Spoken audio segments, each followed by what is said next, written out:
hey, we want to help, we want to be part of, we want to do. So, let's get on it. But we want to make sure it's a decentralized effort of, kind of, I get the sun in my eyes, decentralized effort that we want to make sure that we're the monetization of it and captures of whatever the heck in the website of we've been working on it. And there's more stuff in there and attachments and kind of it's a thing. So it's occupytheland.org. So I guess this is the first announcement. People can go there and start subscribing and, donating, doing and whatever. We still need to incorporate a lot of, decentralized crypto options and things. But I did want to talk about this. Aaron Day is a big crypto guy that is good friends with Roger Ver. I had Roger on March, April about his book, Hijacking Bitcoin. And it happens a lot. I have these guys on and then they get arrested. So he got arrested. Excuse me, there's a knock at the door and I hear some sirens outside. Let me be right back. Don't laugh. Anyway, so Roger is very open, when we talk, which has been, dozens of times. You can go on the site, search him, a lot of stuff for a decade, we've had with Roger and I. And what Roger did in Hijacking Bitcoin detailed what's been really going on behind the scenes. That's why I call it, GoldmanSucks.gov coin. I mean, I can see what's coming. So central bank digital currencies is going to be, it might be called Bitcoin, but certainly they understood that this is coming. Now, Aaron Day is a free stater, crypto super geek influencer I got, and don't sell your Bitcoin, but he's been living on crypto and precious metals since 19. And he's intimated to me, he said, look, man, it's getting more and more difficult, not easier. This is, they want to incorporate, I know, they want to shoehorn it into the legacy banking system. So there was a crypto that was designed, kind of like a lot of these, the ones that I invest in, I'll get the 2-cent crypto, crap coin, because it has some promise of, what it's going to be used for. Well, Zano, Z-A-N-O, is one of these that Roger introduced to Aaron, and Aaron intimated on our show. He goes, we need a Manhattan Project. This needs to be all hands on deck. We got to save America, the planet, from they, them, those. So what he did is he put this call out, and there were people, listeners of the show, hey, we want to help, we want to be part of, we want to do, so, let's get on it. But we want to make sure it's a decentralized effort of, kind of, I get the sun in my eyes, decentralized effort that we want to make sure that we're, with the right team here. So they got in communication and working and so on, and Aaron wanted to make some T-shirts too. The revolution will be tokenized. Well, to use the Levolution logo, and peace, man, I don't care. But I get a free T-shirt, so I just want to make sure I get a T-shirt. So they're doing banner ads for this project that we'll be putting on Freedom's Phoenix, and I'm just going to have to wait 10 minutes for that light to go. But this has been right in line with what we're trying to do. Occupy the Land is not just a homesteading thing, because in Maine, they're not going to be building the way I'm building anyway. But the point is that you have a decentralized communication of civilization and commerce between individuals in an intranet or a local area that we can promote with our newspaper this spring. So this communication, decentralization of ones and zeros and it not be censored and all that kind of stuff, which is why I did a show, Pirate Boxes turned into Censor Guard, which is content safe, and Matt and those, all this stuff we're incorporating into Occupy because we know what's coming. What's coming is them those don't like it. That's what's coming. They don't want you doing whatever you want to do. So what we're doing is, I don't want to get up and go, I'll just move over here. But the one thing that we wanted to make sure we did was an inspiration for people to be able to understand the use and the value of decentralization and communication, not only among a community, but that community with other communities, so that you have commerce. Now, this is what Zano is kind of about. One of our supporters sent me a article by Aaron that was converted, just like you were talking about your Substack, that the text, your audio can be converted into text. Well, they can turn text into audio read by an MP3 AI of whatever the hell. So I'm going, all right, cool. So they sent that to me. I listened to that, and this is promotion, everything that we talked about on the show. So we have banner ads that's going up tonight for Zano and this project, T-shirts that they're starting to make, and the decentralization of what's going on Occupy the Land. So if you go to occupytheland.org, I mean, we just turned it on like, I don't know, a couple hours ago in anticipation of this. So what we're going to do is people will start to sign up. We'll start promoting it on the site and on the telegrams and all the communication thing. But what I need and what support that I'm looking for, anybody wants to give me money, you're more than allowed. But what I really need is the participation, that people have good ideas, that I've done this, I researched this, I got this information to share with the community, which has always been the best thing that we get anyway. So that is, but no negative waves. The outs quit it if you're doing it wrong and where's your permission slip. You know, any of that, delete, next, banned, done. I don't got time. You know, this is, man, we're in it, here it comes. You know, so you'll own nothing, and here's your happy shot is here, which is what that letter by Aaron was about. And he referenced the great taking that was with David Webb. David Webb and I did it last year, and, you know, yeah, I understand exactly what you're talking about. So when I did, he kind of stopped doing interviews after he did Red Pill. We hooked up Aaron Day to go do Red Pill, and so these guys got to share this information, and everybody's starting to understand how they intertwine and overlap. And David Webb was like, you know, I kind of stopped the interview and done. I'm a hay farmer now in Sweden, but I wanted to come on your show because I knew you understood the importance of this. So that's where we're at.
I didn't even do anything wrong on January 6th, and look what they did to me. I got a weird Bitcoin donation. They did investigate it. Came up with nothing because it was legit. I mean, you know, once the statute of limitations runs out, I'll show you all the receipts. You know? Somebody gives me a huge crypto donation, and I literally had no contact with the guy. He sent me 2 emails. He sent me an email on my birthday. He said, hey, what's your crypto address? I sent you money for your birthday. Thanks. And it was like $3,000. Never heard from him. Then in December, he sent me an email. Hey, I sent you some crypto. And it was 13.5 Bitcoin. And he killed himself. And I didn't even know who he was. I didn't even know that story until it got reported later, a month later, when Chainalysis, which is associated with the CIA, did a whole report on it. Because they thought it was foreign funding, but it wasn't. It was legit. Some guy just gave me money, and I happened to be at Stop the Steal. It literally was wrong place, wrong time. And the feds thought it looked suspicious, and it did look suspicious, but they investigated it. They froze the funds that touched the Bitcoin that I sold, and they unfroze it 6 months later, almost to the day. Because that was, you know, whatever the procedural rule was, if you don't file a charge, you can't freeze the money indefinitely. The funds remain in the bank. They froze it. 6 months later, they didn't charge me because there was no crime, you know. And, you know, but nevertheless, people said I was in the building when I wasn't. There was that hoax where that guy with the scarf was pictured in the Baked Alaska stream. Everyone said it was me. It wasn't. That got me banned on a bunch of shit. So I literally just got caught up. I got swept up in it. That's all it was. And it totally fucked me over for years. I just got crushed. It was such a massive deal. Like January 6th, when you think about the significance of it, the seat of the government was attacked by a mob, and, you know, who knows what really happened? What were there agitators? Was there foreign funding? Who knows, you know, but it was a very grave matter. It's why they had the DOJ come after everybody. And I was just one live streamer kid who got fucking crushed in it. You know, it looked fishy. They were coming for everybody. I got swept up in it. And they declined to charge me because they found out I wasn't anywhere near the building. I did nothing wrong, but it didn't prevent that from fucking up my life. You know? And so that's why this whole thing makes me apprehensive. Because just like before, even though I'm not really doing anything wrong, I mean, you see the money that comes in. It's super chats. And we did a money bomb stream in December. They got $10 million, made $160,000 on our annual fundraiser. And I'm not saying that like I'm ungrateful, but like that's the kind of money they pour in to get 10,000 views on YouTube.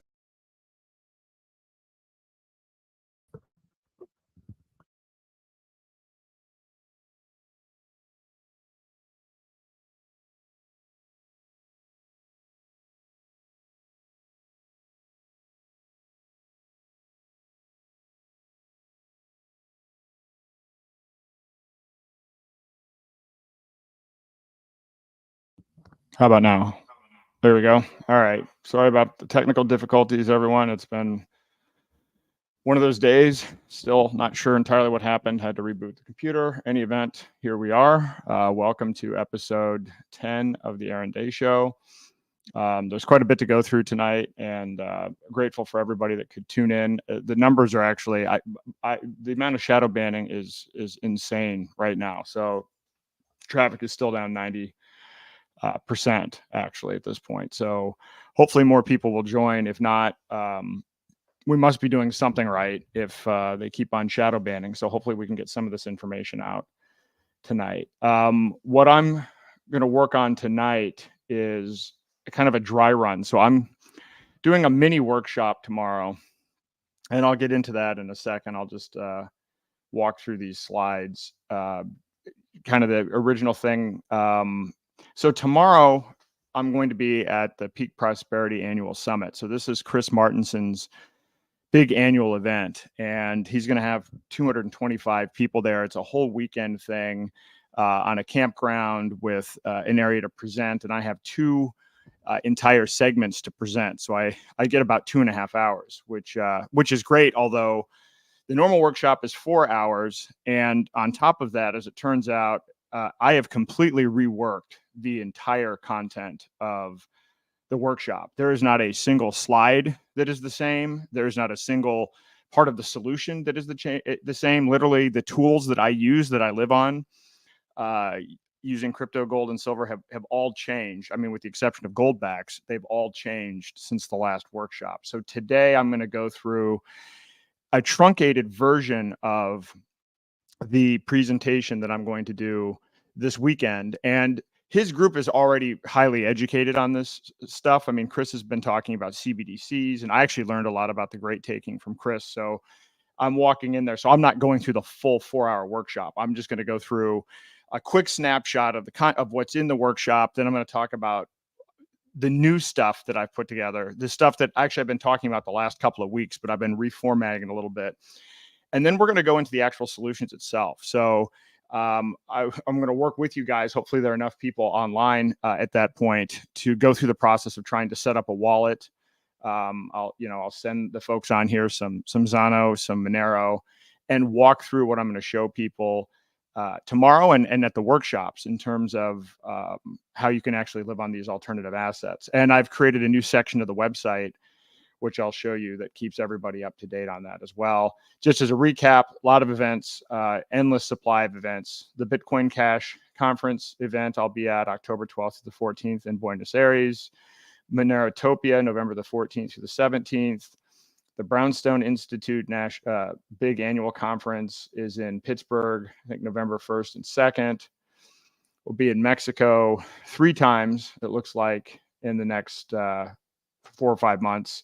January 29th through February the 2nd for the People's Reset. Then we have our workshops. And so don't forget, so we've created there's a URL. If you go to Daylight Freedom and then you click on Empower, you can actually see all of the active workshops that we are currently selling tickets for. So we have 3 now. So this is pretty exciting. I've got another one to announce today, and then we're actually working pretty eagerly on figuring out what the next 3 are going to be.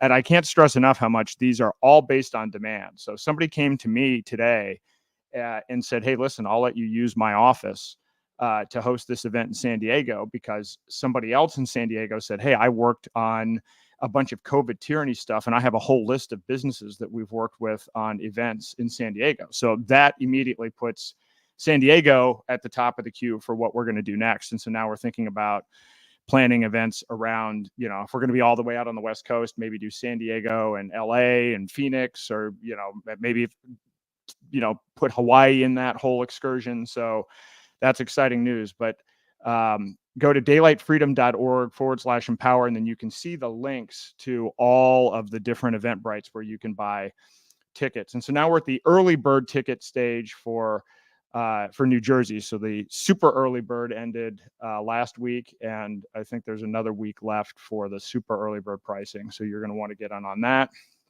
We have the event in Omaha on November the 9th. So you'll want to, again, you can see the same link for that at daylightfreedom.org/empower. And then the newest event is we finally have figured out the logistics for our Nashville workshop. And so we are going to be in Nashville on December the 14th at the Nashville Public Library, I think that can accommodate 230 people, something like that, and 5 sponsors for tables. And so very excited about these workshops, and very excited about how the content and the solutions are progressing as well. Let's see. All right, now let me skip to a different presentation. I'm gonna see if I can share a keynote. Okay. All right, bear with me 1 second here.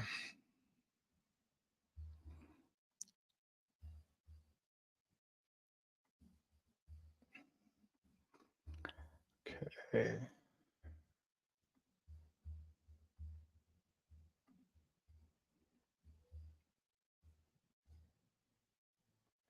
See if I can share.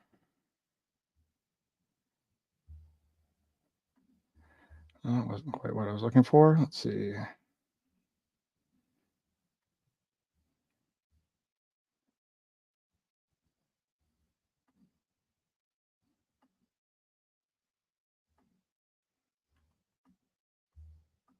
There we go. Okay, so now I'm going to walk through kind of the basis of the presentation for this weekend, and we'll see how that looks. Oh, I will say this: I also just ordered some T-shirts. See these? It says the revolution will be tokenized. If you saw the intro clip, Ernie Hancock was talking about that. He actually was the one who originally came up with the Ron Paul Revolution logo. So I asked him for permission to use that, and he was gracious. And so that's going to be included in these T-shirts moving forward. So, well, that's going to take up the whole screen. So, I mean, I might be able to do it over here. Let's see if this works. Nope. Okay.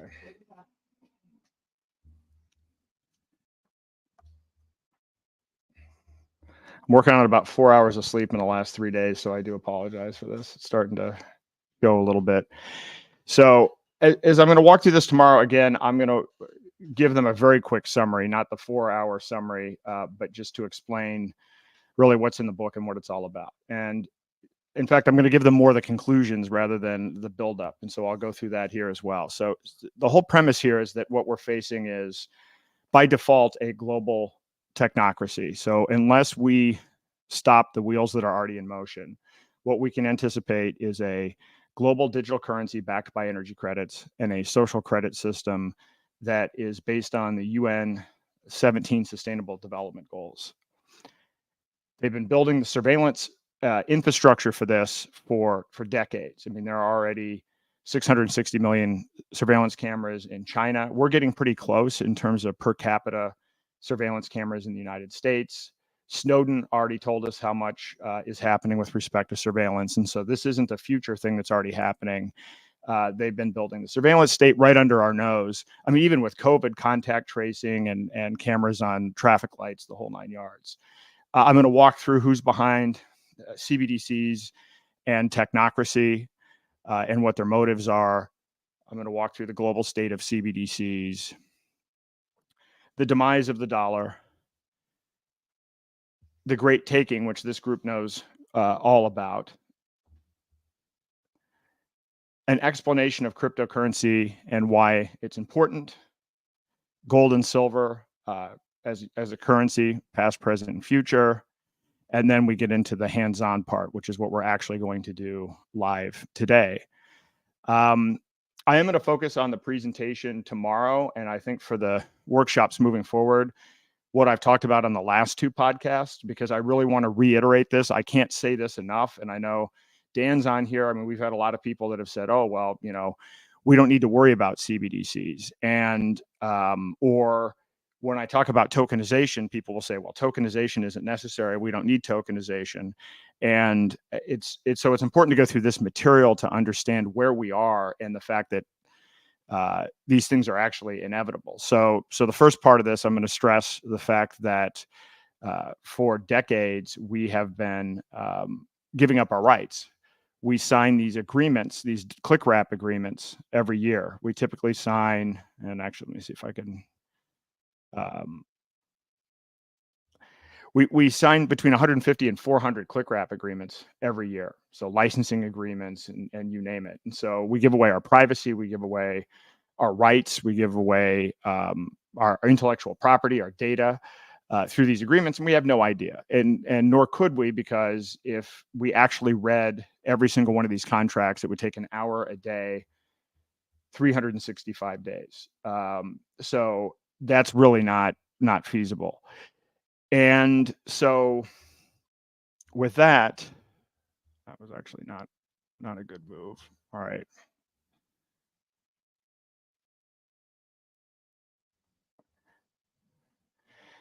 So, I mean, as an example, the Microsoft agreement is 70 pages. Amazon has a 12,000 word agreement. Banking agreement is 30 pages plus.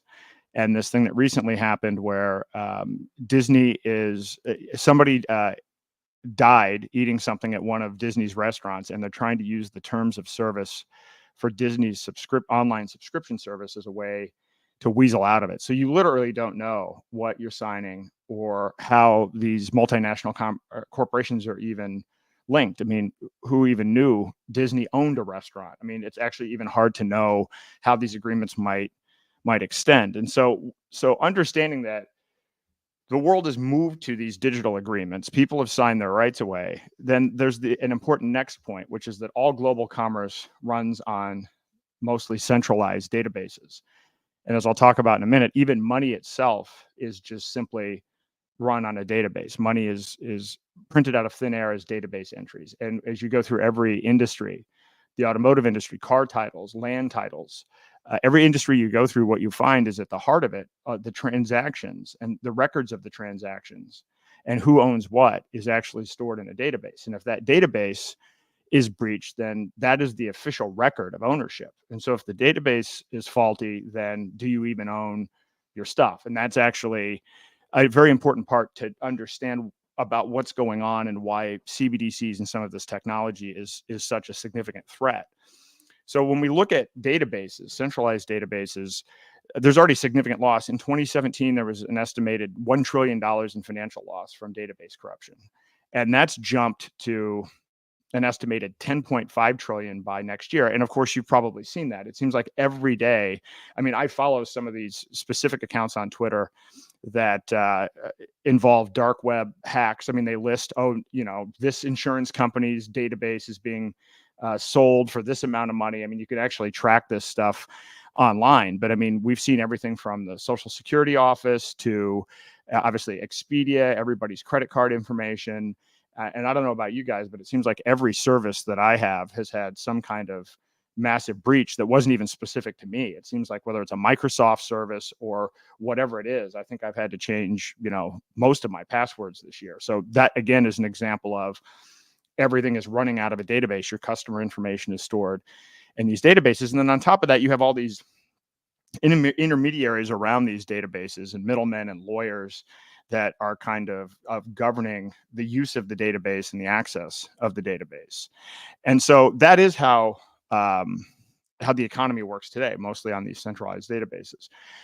Tokenization, the idea behind tokenization is that it's supposed to be an improvement over centralized databases. And when you read the Bitcoin white paper, I mean, the idea behind it is, databases can be manipulated. You can edit and alter the records in a database. And that's problematic because that allows people to manipulate the information. The idea behind a technology like blockchain technology is, as in the case of Bitcoin, every 10 minutes, a new block is added of transactions to the database. And it's decentralized. So everybody that is mining and everybody that has a node gets all of the new transactions every 10 minutes, and you can't reverse the transaction. So this is a big update over the centralized database model because it's immutable and it's decentralized. And so that really mitigates a lot of the issues that people are having with these centralized databases. And so tokenization is not necessarily a bad thing. Tokenization is actually, it can be a good thing, or it can be a horrible thing. It can either be a force for freedom or it can be a force for tyranny. But make no mistake, it's going to happen simply because centralized databases don't work. I mean, if you're at the point where you're losing $10.5 trillion in financial losses related to these centralized databases, that's not a very good model and it's not a sustainable model. So something's got to change. And so then the question is, which way are we going to go? And there are several different ways to go with tokenization. You can have completely closed systems, which is what is being proposed by, for instance, the Federal Reserve Bank of New York and MIT. They have something called Project Hamilton. That's one of the CBDC pilots. Although I would say, and I will call it enhanced CBDCs, because we really already have a CBDC. They're just adding layers of tyranny to it. But this is a system that is a closed system. So you have to get permission to use the system, and the information about the transactions is not publicly available. So but it uses this kind of distributed ledger technology. It's just it's not open access to everyone. Then there are open systems like Bitcoin and Ethereum where everybody can see the transactions and it's fully transparent. And I want to stress that a lot of people are still not aware of the fact that this is how Bitcoin and Ethereum operate. Your transactions are there out in the open. And yes, you can take extra steps and extra measures to make your transactions private, but most people haven't, including some of the smartest people that have been involved in Bitcoin for the longest period of time. And I'm talking about OGs that have been involved in this going all the way back to 2010. I mean, Ross Ulbricht, Ian Freeman, a lot of other people. And what we're finding is the government is using chain analysis to go back and, 10 years, look at transactions and track transactions from 10 years ago. So it really is a surveillance system when you have everybody's transactions every 10 minutes being added to a database that can't be erased or edited. And then that information is spread all over the world. That's not a private system. So I want to be very clear about that. You may think that that's a good thing. You may be excited about that, a world of complete transparency, but if you were not aware of it, become very aware of it, because a lot of people are feeling the consequences of not having been aware of that. Then we have something called transparent and gated. And so this is something like Tether or stable coins where you can see the transactions. You still have some level of centralized control over the system. It's not completely permissionless. And then you have what are called privacy-focused open systems. And so this is something like Zano or Monero. These are cryptocurrencies that anyone can use. There's no blocking access to it. Anybody can use it. And well, they're open, but not open in the sense that you can see the transactions. So, but they're open and they're not centrally controlled. So this is something that's private and decentralized. And then there's what I'll call the end game. And again, I'll harp on this, which is that it is very true that the end game of this is one global digital currency backed by energy credits. And unless we focus on that and understand that, we won't understand the motivations of what's going on. And I see a lot of people that ascribe positive motivations. So like, well, central banks and governments are going to want to use the best technology. So my blockchain is the fastest. My blockchain is the cheapest. They're certainly going to use that. Their intention is not to find the most efficient technology. Their intention is not, they're not interested in what the market would pick. They're interested in using the new enhanced central bank digital currencies for control because they have a very specific end game, which is to implement a technocracy where scientists and engineers basically make decisions for everyone. So that's really important to understand. And in essence, so we already have CBDCs, and you're going to see this kind of evolution. So the federal government already, to explain this, 92% of our money is already digital. Only 8% is cash. I'm sure if you think about it, most of the bills that you pay are online or electronic. Even if I know a lot of people will pay, you'll pay to get your hair cut, or you'll pay to get some professional services with small businesses using cash. And that's great. But that's, as a percentage of your overall expenditures, when you look at rent and everything else and insurance that you buy, it's almost nothing. So, and even that, one way that I like to describe how people should start looking at cash is just a paper token that represents a database entry in a centralized database. And I'll go through there actually some things that are being done to make that even physical cash trackable. So then the next level of this is programmability and tokenization. So you can program the current system. People have been programming Oracle databases and Microsoft databases for decades. There's a little bit more granular programmability if you implement a blockchain-based system or implement a system that can have smart contracts. But make no mistake, you don't need smart contracts or a blockchain to have programmable money. We already have programmable money, but that is something that will make it easier to implement kind of this full surveillance state. And I'll kind of talk about the tiers of that. And then there are assets, non-monetary assets that can be tokenized. So money represents 5% of global assets. Everything else makes up the rest: cars, houses, artwork, basically everything that you can imagine is an asset. And it can also be tokenized. And it's important to understand that the same people that are working on CBDCs are also working on building a platform where they will tokenize other assets, stocks, bonds, titles to homes and everything else, and put it on the same system with CBDCs with the same tracking, the same censorship, and the same programmability. They really are trying to make one global ledger that is interoperable all over the world. And it's even called the Regulated Liability Network, which you can look up yourself and see who's behind it, read their white paper. Their approach here is very much, they are anti-crypto. They believe that the basis of money should be, it's why it's called Regulated Liability Network, central bank liability should be the basis for the financial system, and then they want that to be what is tied to all other real world assets in this centralized system that only they control. So it's boring in some respects, but there are some quotes in that Regulated Liability Network white paper that will surprise you. And then there are privacy tokens, which is what I'm excited about, and why I say the revolution will be tokenized, because I actually think this is the most exciting technology and potential solution out there. That's why I talk a lot about Zano. I'm for multiple assets, gold, silver, and multiple cryptocurrencies. But the reason that I like Zano is that we have to address not only tokenized money, which is what a CBDC is, but we also have to address other tokenized assets.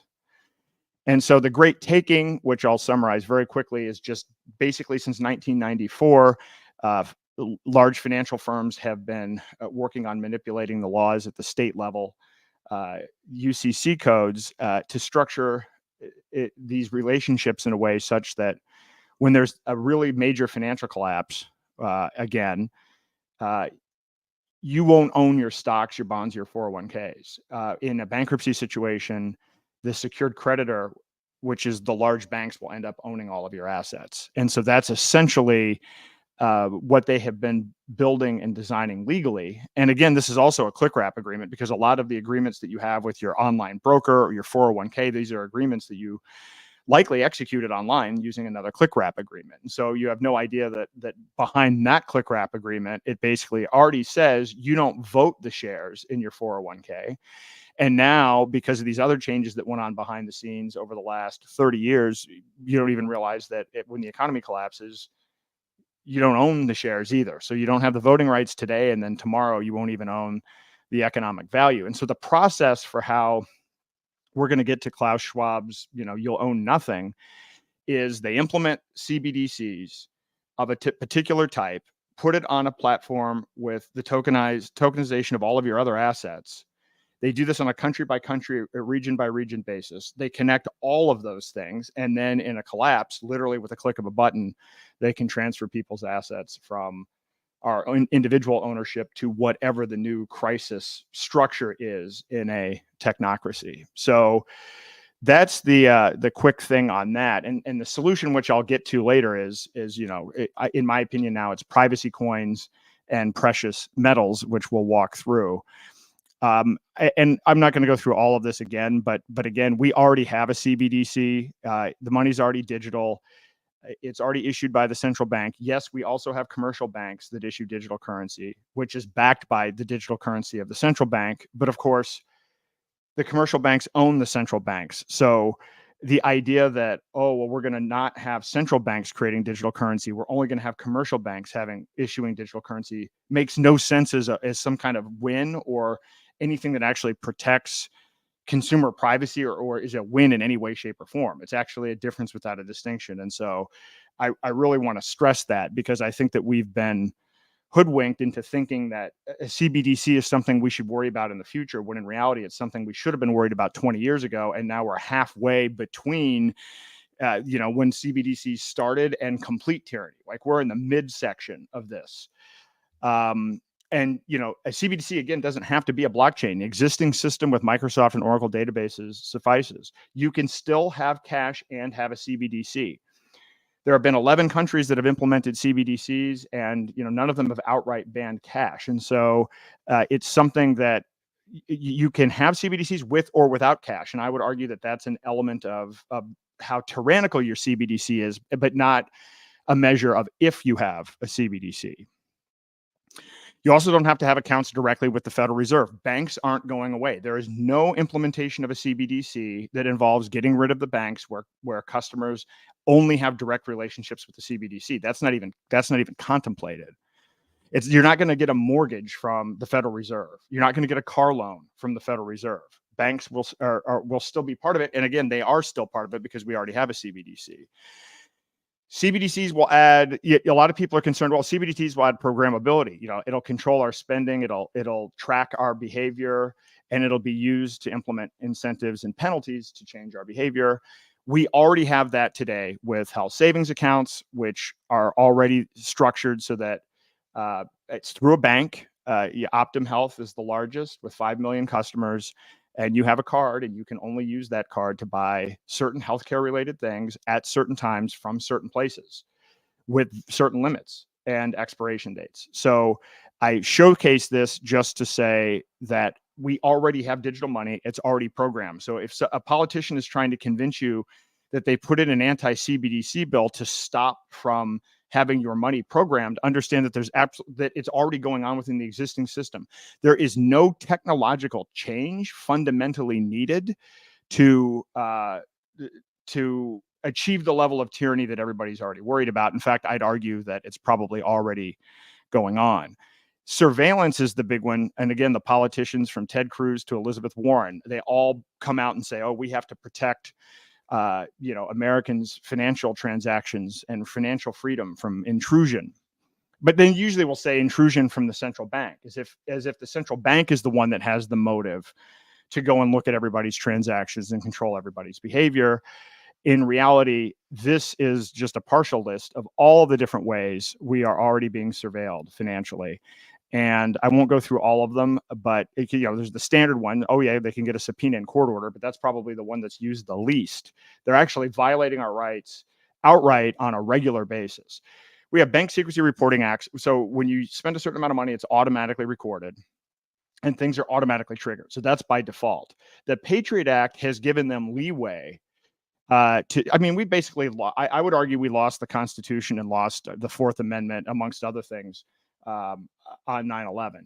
And I think the Patriot Act, which was passed 45 days after 9/11, really probably marked the end of the Bill of Rights. And you see that all over the place when you see the other items on here related to financial surveillance. So much of this financial surveillance that we have right now is directly tied to the Patriot Act, and the rationale behind it was all related to the Patriot Act. So as we, as yesterday was the milestone for that, keep that in mind as I talk about the fact that we have NSA bulk data collection. We have national security letters where they can come in and seize your money, and you can't talk about it to anyone, including a lawyer. We have civil asset forfeiture, which many of our friends have been the victims of, especially in the crypto space. We have SWIFT monitoring. A lot of these things are international agreements, so there are mutual international agreements that give the ability for other countries to come in and kind of violate our rights and do some kind of backdoor way of getting at our information. And then, probably the most oppressive one, just on its face, is the fact that now the IRS can use AI to monitor and track all of our financial transactions. And banks are already doing that. Banks are already giving the IRS access to our financial transactions. And now that they can use AI, it's very easy for them to detect everything about our behavior. And by the way, the IRS is also doing this with large crypto exchanges. So when somebody says to you, if Ted Cruz says, I'm worried about protecting the financial freedom and protecting Americans from financial surveillance, how much worse does it get than this? Everything's automatically tracked. They're already using AI, and then they can come in and actually shut down all of your stuff, and you can't even talk to a lawyer about it.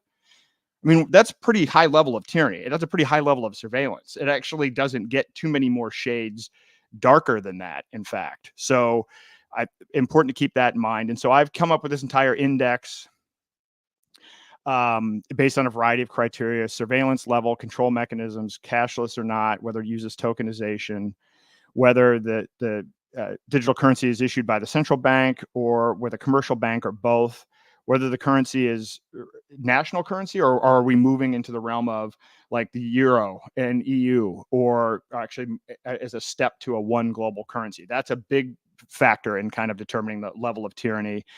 And then how heavily is crypto regulated? So in other words, are there any options? Because there is a worse form, there is a final form to what this looks like, and it's key to understand that.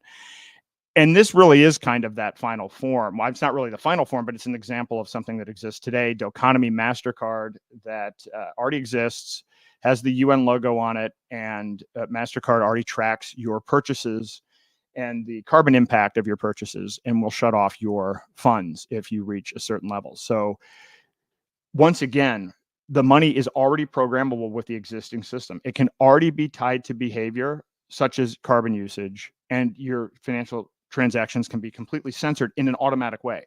So there's nothing new that has to happen. There's no upgrade to the technology to make it some other form of CBDC. It's already a CBDC. It's really just a question of what additional surveillance and programmability is Congress going to pass. And I would argue it's already bad enough that we should want to exit the system. So we're at this tier 1 of bondage, moving our way to servitude, and then there's complete digital slavery. So today we have moderate surveillance, which I wouldn't even know if I'd call that moderate, with the NSA and the Patriot Act. We already have moderate control, and it's a hybrid model with the commercial bank and central bank both issuing digital currencies that interact with one another. But then the worst case scenario is total surveillance with AI monitoring tied to a social credit system issued by one central global entity. Everything is tokenized at a granular level. All assets are digitized in addition to money itself. This is done on a global basis with absolute control and restriction. What you can and cannot buy is on a pre-approved whitelist. It's a cashless system with a complete ban on crypto. So that is what the kind of the end game is. That's what they're actually working towards. So we need to keep in mind, we should not be satisfied with the current CBDC system, but it does get worse from there. They're also looking at tracking physical cash. So I think you're going to see cash become more trackable as well. And so I like this analogy of saying that cash is just a paper token tied to a database, because once you look at it that way, you might not think about it as being so much freedom money either, because if it has serial numbers and an RFID chip or some kind of nanotechnology implanted in it that can be tied back, then it's really not that much of an improvement.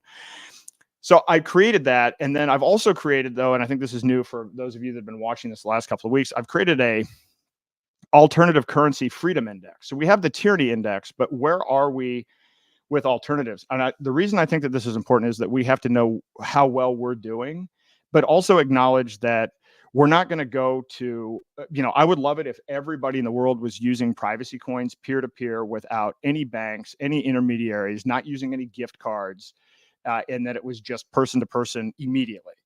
But that's not going to happen, just in the same way that we're not going to have one global digital currency with all of the social credit scores overnight as well. But we should look at it as a contest, right? We should look at it as, well, how are we each relatively doing in our efforts to, push freedom on our hand, and on the other hand, on the technocrat side, to push tyranny. And so I have a similar set of kind of criteria. So it's like, what is the surveillance and monitoring?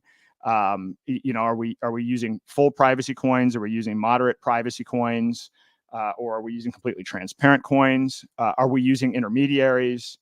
What kind of currencies are we using? What's the regulatory environment? What's the global acceptance? And then our physical alternatives involved as well. And this is a draft. I'm going to change all of this. In fact, I already know changes I'm going to make to this, but it's going to be an evolving process. But at the end, I want there to be something that we can use as a common framework, so that so we can see how well we're doing in terms of driving adoption of alternatives. And then we can also have a framework to evaluate what politicians are putting forward, and can really control the definition and the framework of how this debate is happening. So right now, I'd say we're at tier 1. I'll call it transactional dependence. So right now we have moderate privacy. There is surveillance now, actually. Yeah, as I said, the exchanges are using AI and working with the IRS now. So you have to go out of your way. If you're using, there are some privacy coins, and that's what I'm going to introduce everybody to. But if you're not using a privacy coin, then the problem is pretty much it's very likely that your information has already been tracked. Unless you took caution 14 years ago or 10 years ago, and were really ahead of the curve, or you mined your own cryptocurrency and it never touched an exchange, then chances are there's a high probability that you can be tracked. Then there's a question of how many intermediaries are you using? And I want to speak to this. So when I explain how I live on crypto, we're at this tier 1 stage. We are not at an advanced stage. A lot of what I have to do is buy gift cards or even buy debit cards. So I'm still touching the system, even though I'm not using a personal bank account. I mean, I am still using systems that are attached to fiat. And so that's an interim step, but it's a step that we need for now, but we need to move away from that step so that people are using these cryptocurrencies directly, and we can get there, but it requires building and investment. And then, are we using, decentralized? Well, what currency are we using? Decentralized, but non-profit. I mean, right now, most people are using transparent. If you look at the market capitalization of the coins and you look at the transaction volume, which is almost none right now, it's 0.4% are using cryptocurrency in the United States to buy things, and most of that is using transparent cryptocurrencies that are not private. So that's the starting point. That's where we are today. I would put us at a 50 out of 200, probably being generous on the Freedom Index. Now, what's the aspiration? The aspiration, I'll call this the Gulch tier. And this is the tier where everybody's using privacy coins, or most people are using privacy coins, complete privacy coins, privacy by default. There are no intermediaries. You're not using, you're using the point of sale systems. Everything is without middlemen at all. So everybody is either trading assets or using private digital currency without any third party. And in addition to that, I had this physical component. There's a way to actually use privacy coins and privacy tokens and then exchange those seamlessly for physical metals like physical gold, physical silver, and copper. So to me, that's kind of the end game, and it's actually got a nice connotation to Gulch, and they obviously used gold. So in any event, that's where we're trying to head to. So we're at 50 now. 200 is where we're trying to go. And again, we want to control the narrative. So now I'm going to bring some people up. I don't know how well this is going to go. This is going to be a little bit more difficult logistically. I'm not sure how this is going to work. I'm going to pop people in here. Let's see. Oops, that's not what I want. All right, we've got Dan. I see Steven. Steven's out there in the crowd. If you want to join, Steven, if you want to join, you can. I can send you a link. Hold on.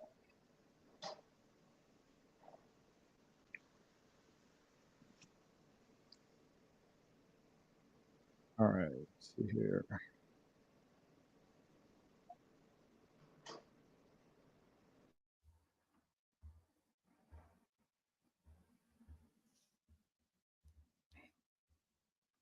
Actually, hey, Dan, can you share that with him?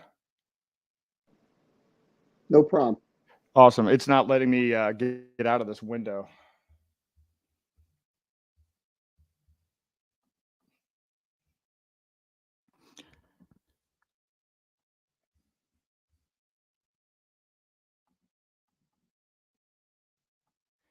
Oh, so this is interesting. So this will not let me have, I can only have a couple of people up, apparently on the stage. Let me see how this works. All right, hold on.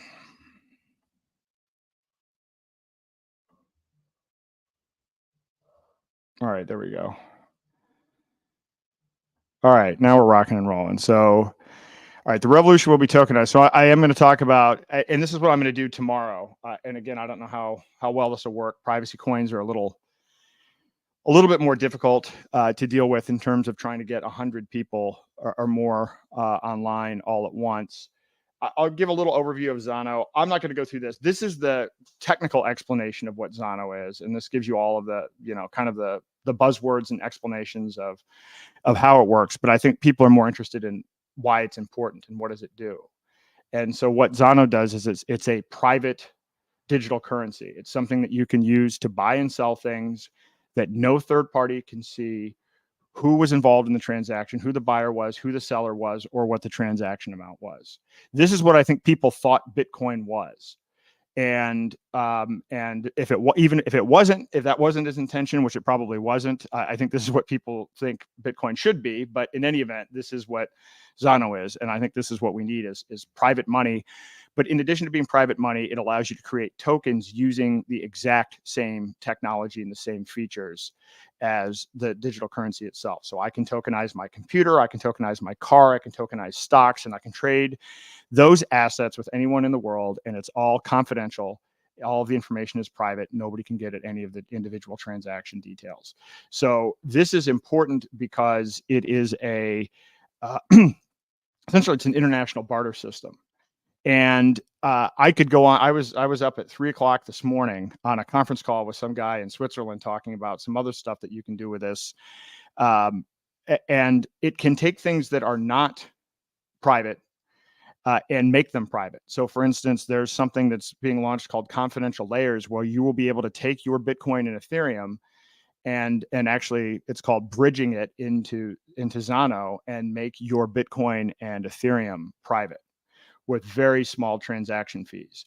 So Zano really is kind of like a layer that adds privacy to everything. So that is why I am as excited as I am about it, because the whole reason I'm in this is to stop CBDCs and to stop the great taking. And so this technology has the ability to address a lot of this. I see a question I would say about privacy coins. Who's behind them? Do they have a limit on how many there are? There may be several issues there. So the team behind Zano, it's 3 hardcore devs. They've actually been working on this technology for 10 years. The lead developer worked on CryptoNote, which was the technology behind Monero.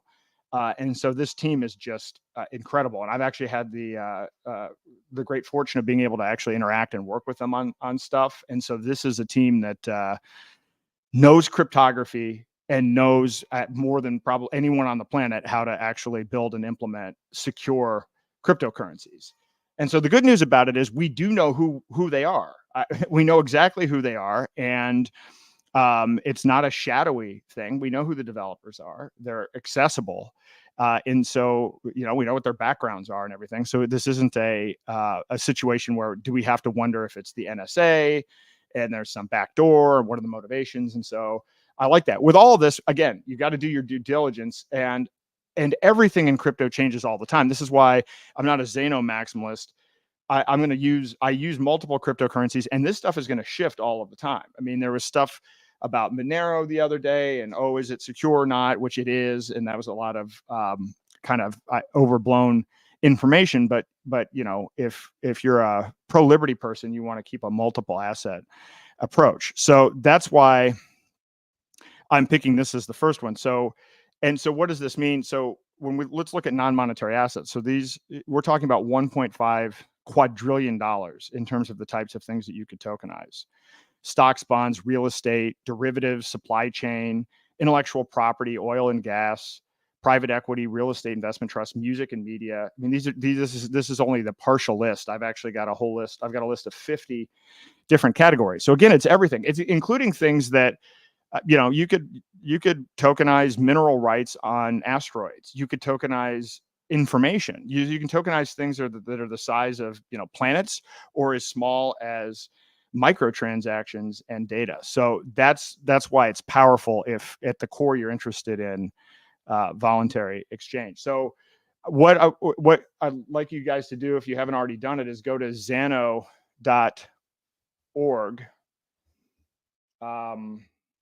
Let me pull this up.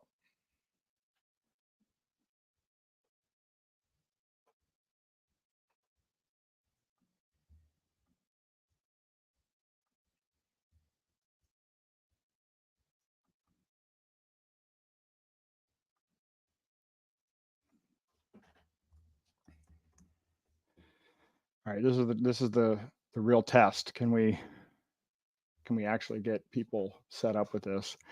And I'll send you guys some actual Zano if we go through this process. So hopefully all the technical difficulties will end up being worth it in the end. All right, so let's see. Zano.org. And if you click on downloads, you'll see it's available Windows, Mac, Linux. You can also go to the App Store. I would actually recommend the App Store if you're going to do this for just a variety of reasons. It's going to be a little bit faster and easier to deal with. But if you want to do it on your desktop, you can. I mean, there's a reason to do it on your desktop, which is you can do what's called staking, which means if you leave your computer on, basically you'll share in the rewards that happen every time a new block of transactions is added to the blockchain. That is one reason to use your computer, but for the purposes of getting onboarded, I'd go with the App Store. So this is the hard part of checking in to see if anybody's actually doing this. Has anyone done this? I know Dan, you've done this. Steven, have you done this yet? Oh, is Steven not in here? Oh, I guess Steven's not actually in here. Well, he's not in the chat thing.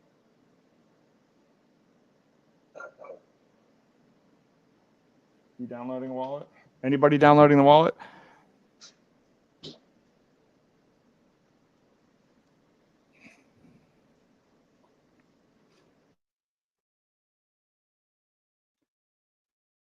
I found it's a little difficult on the PC. I haven't had any problems on the Mac, and this isn't necessarily a Zano problem, but a lot of firewalls will by default, they don't like any cryptocurrency. They don't like any cryptocurrency wallet. Anything that's involved in staking or mining puts up a red flag. So that's the other reason it's probably easier to start with mobile. But Macs are pretty straightforward.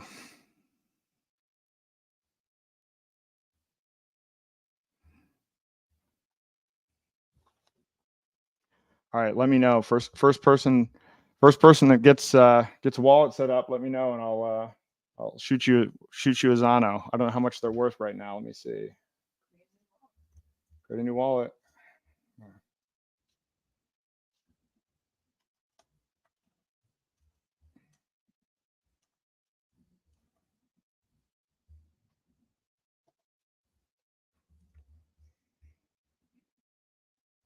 All right, $5.46. We're up 10.5%. So there you go.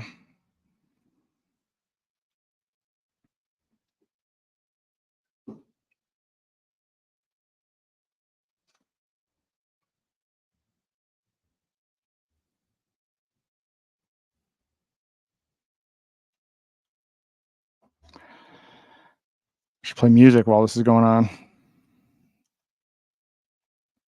Installing. Okay, good. We should actually time how long. So this is the challenge for tomorrow. So I'm nervous because this thing is at a campground. So I mean, it's not outside, but it's near Lake Winnipesaukee. So I'm wondering how the internet access is going to be. So this is going to be a pretty interesting little excursion.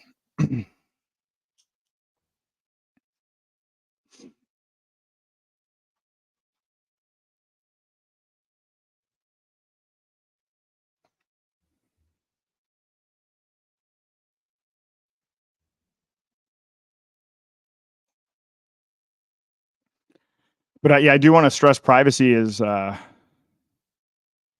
really important. And Naomi Brockwell, who puts out a lot of content about privacy, not just crypto related, but privacy, VPNs, your phone, everything. Started the idea of this movement putting PRIV/ACC in your bio. So privacy accelerationist, meaning that you put a prioritization on promoting and implementing privacy. And I think that's a good idea. I added it to my bio because it's really critical. Even these people I was talking to at 3:00 in the morning, in a completely different country, but everybody in the world is aware of how the crypto markets and technology and privacy is affected by the election in the US, or at least the perception of the election. And to which my point is, when you actually look at the bills, there's nobody promoting privacy. Both of the political parties are actually anti privacy. The Republican Loomis has actually stated it explicitly. She doesn't like privacy coins, only likes transparent blockchains. So I think either way, whatever happens, I mean, the best thing that could happen is the worst form of gridlock imaginable. That's the only thing that would actually stop more legislation that takes away privacy. So, all right, have to boot to be right back. All right, let's see what's happening here. So we're going to actually go through 2 wallets today, and then I'm going to also explain how I live off of this stuff. So, hopefully this goes faster, faster than I think. The beauty of the one thing that's great about these workshops is that you really learn in real time what's needed in the marketplace, just out of your own optimization of your own process. When you sit there and you're like, my God, this took this long just to accomplish this task, then you're and so we're actually going to have a representative from Cake Wallet, which is the next wallet I'm going to show you guys at the event. So it'll be great for the folks at Cake Wallet to see what it's like trying to onboard all of these people at once. And so then, because my belief is, as I said, we're at this tier 1 of the Freedom Index, and we have to make improvements to the products. I mean, crypto isn't in the position that it's in just because regulators are trying to shut it down. Crypto is where it's at because this stuff is not as easy to use as it should be. And as much as, even this process with Zano is probably, I think, the easiest of the privacy coins to get set up. I mean, some of these other privacy coins are much, much more complex. And so at least once you download the mobile wallet, you'll see it's actually fairly straightforward to use. There's no programming involved. I mean, some of this stuff actually requires a pretty high level of knowledge to use. And, if I can tell you that as they're making the CBDCs more trackable and more programmable, they're also making them easier to use for the consumer. So, did it hit the firewall? It hit the firewall. Oh, yeah, you've got a PC, don't you? Yes, okay. I do. There you go. Well, this is telling. We might have to. I don't think many people are going to have computers there tomorrow, but I'm going to definitely push not using the computer. Okay, no problem.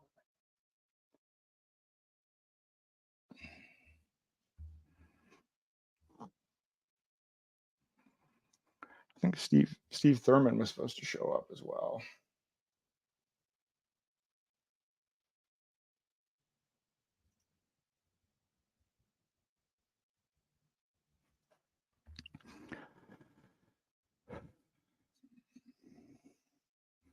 Is anyone having any problems with on their end with the installation?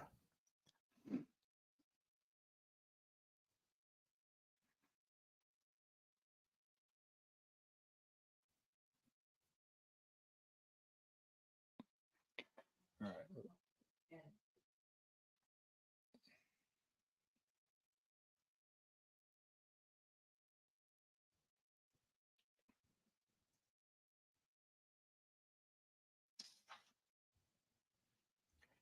Let me try to see if this helps.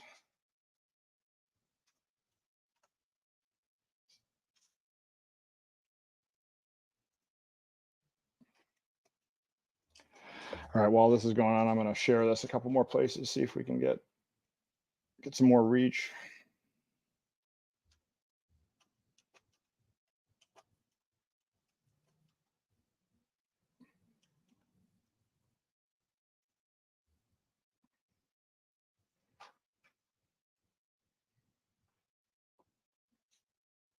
Is anybody getting any traffic at all on Facebook?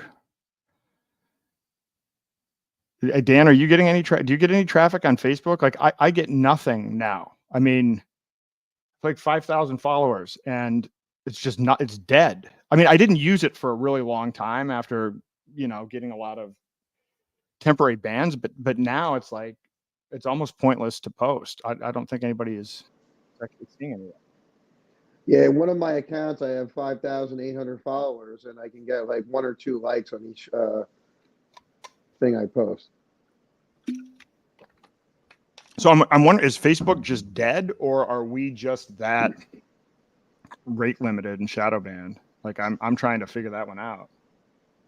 I think it's an algorithm. When you put a video or you put anything important, it lowers the algorithm. But if you just put like a picture of a burrito and write like put a smiley face, try that, and I bet you'll get like 200 likes on it. But that's how it works. Well, I mean, I'm even using these social media tools where I'm not posting links to videos. I'm posting the videos directly on Facebook, or I'm posting the images directly on Facebook as opposed to a link to the outside. I guess maybe we should make burrito pictures of crypto.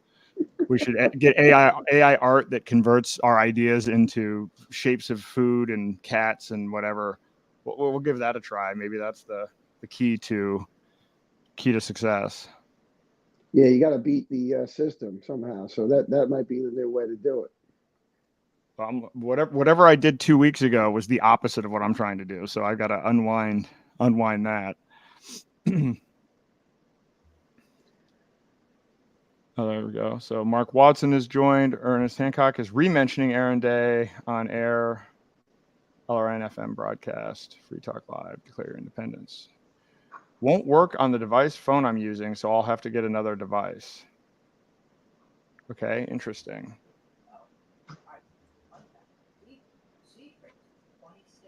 The Zano wallet is very well done. I'm very surprised about how user-friendly it is, and so that's one good thing about it. So whoever downloads the wallet, it's going to be really easy. Yeah. Yeah, and they're actually even making another version of the wallet, an even kind of easier, lighter implementation of it. So this is the thing. So like, Dan, when I introduced you to this, they had literally just for the first time launched a mobile wallet where you could create a token. So they've been at this project since 2019. So they've been doing like hardcore engineering. And so we're like just at the point where they're making it ready for the public. And I think the wallet now is great. And the stuff that they have planned is going to make it even easier. Also, and we'll get to this, I think while this is going on, maybe I'm going to recommend, just so that we're parallel processing, that everybody also download Cake Wallet. Let me switch here. No, let me go back to that.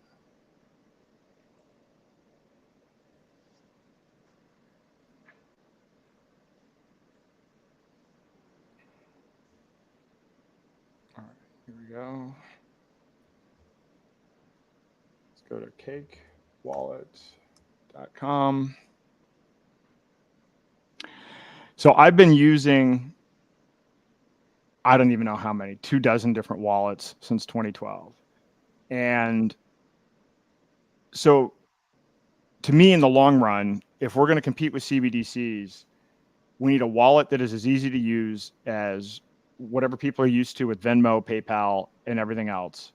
And then merchants need a point of sale system that is as easy as Clover and whatever the point of sale systems there are. And I launched a project, and Ernie talked about that on the air today. I launched this DEF CON 1 Manhattan project to build a wallet and a point of sale system. So the first part of my journey was to go out and evaluate what's on the market to see if I can just partner with somebody, because I'm not sleeping enough as it is. If I had to add building technology on top of that, that would probably not go well.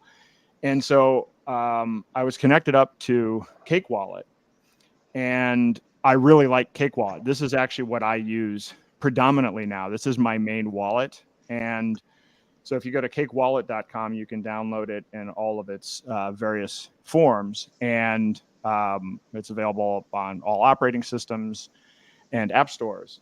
What I like about it is it's open source. So, if anything happens for whatever reason to the company, the tech is still there, which is to me a prerequisite in light of the fact that a lot of these projects have been centralized points of failure because there was a corporate entity. And so that's one of the main reasons. I remember I had some Bitcoin on a wallet, from 2012, and just trying to figure out how to get the Bitcoin off of that wallet was on a cell phone that I hadn't used for whatever it was, 6 years at that point. I mean, that was quite an undertaking. And then when I go to look for help, the company hadn't been in business for 4 years. And so it's one of those things where this has been a problem. And so Cake Wallet is open source. It allows you to, keep your own keys to your crypto so that no matter what happens to the wallet, in any event, they're your coins. I mean, it is a true self-custody wallet. And it was originally designed for Monero,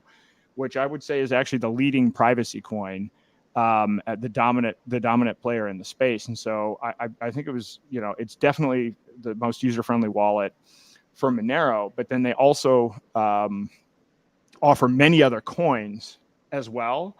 And they're adding Zano. So, in fact, they've already done most of the integration. I'm hoping by the New Jersey workshop, that we're not going to have 2 wallets. We're going to have 1.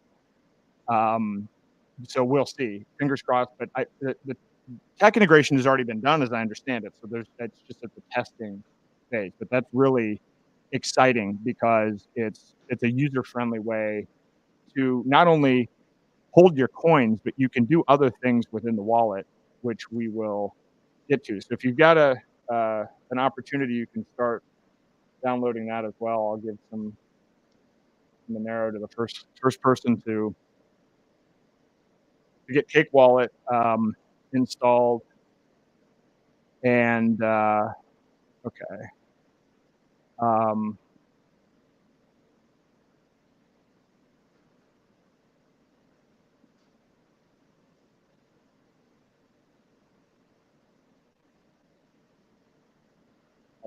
So one of the folks in the chat couldn't install it on their device. So this is good feedback. I remember I was in where were we? South Dakota, and we had somebody that had a phone that was really old, and it couldn't install. We for the most part we haven't had any issues, but then there are some issues, and it's hard to take into account when you're designing these mobile apps all of the different sizes of screens. Even I know somebody had a problem at one point with they couldn't actually get to the next button to move on in the process of setting up the wallet, which we then conveyed that information and got that information fixed. So let's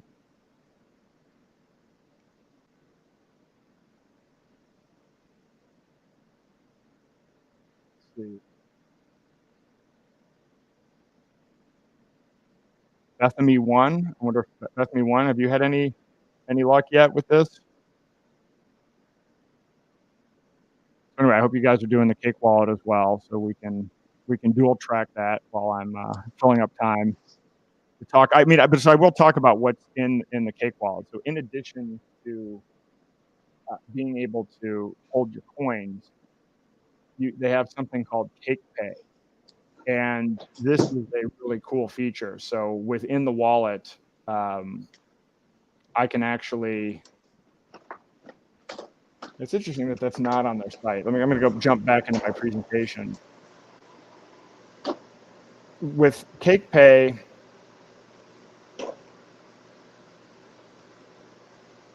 you can buy gift cards and debit cards directly from within the wallet. And so, as I said, for right now, so when I'm living on crypto, I'm in New Hampshire, and the good news about being in New Hampshire is that it's very ahead of the curve for crypto adoption, and there are restaurants and stores. So I mean, we can buy meat. There are farms and all kinds of places where you can go and oh, good, there we go. All right, we got one. Hold on, stop the presses. I'm going to send some Zano to Bethany 1. All right. That appears to be the Zano QR code. I check out Cake Wallet. Okay, great.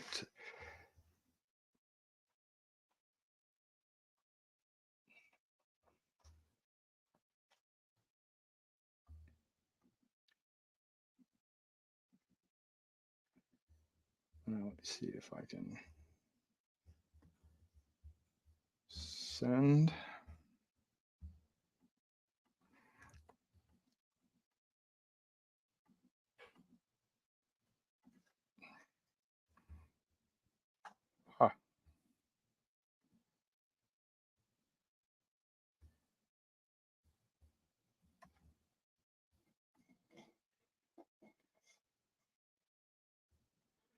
Oh, that's interesting. My only options are to,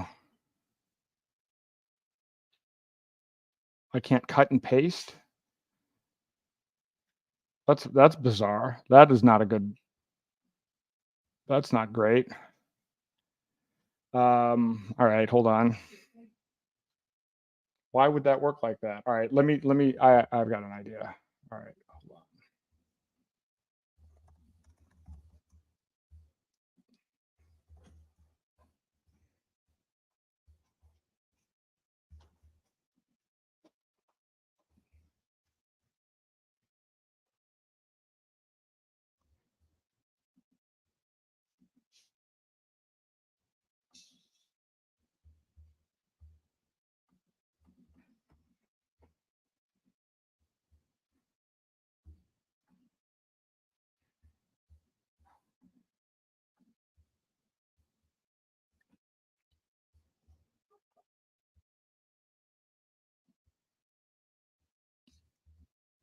All right, here we go.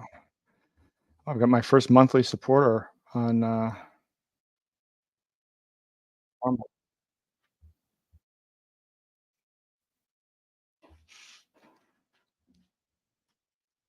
right, turn that off.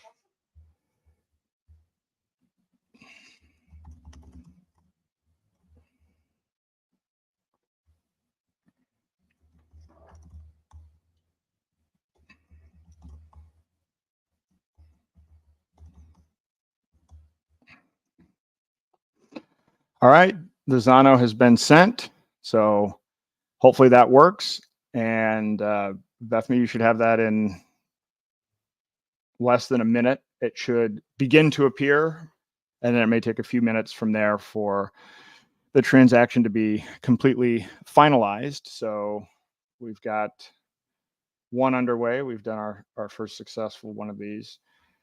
This is very helpful. I apologize this is taking so long, guys, but this is really helpful to try to work through what the issues might be in advance of tomorrow. Because again, in the past I haven't been using privacy coins, and so that it can be somewhat easier to with non-privacy coins. There are some mechanisms you can use to make it easier to distribute these things.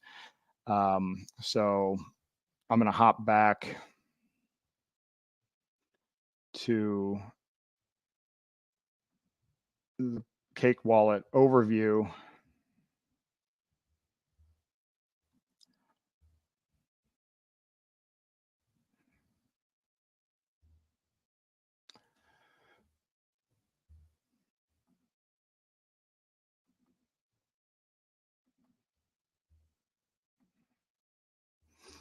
All right, so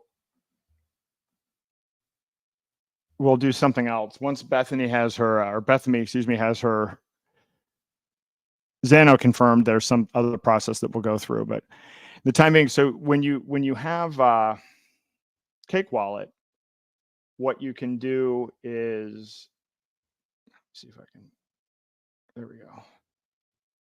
That's not coming through very clear.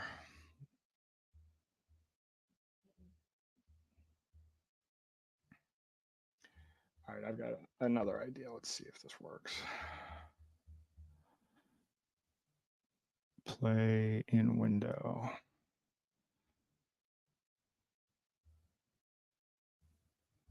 All right.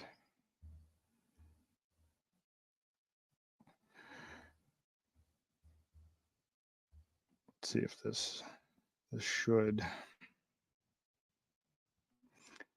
improve the readability. There we go. Okay, once you've got Cake Wallet open, will Cake Wallet work with the above phone?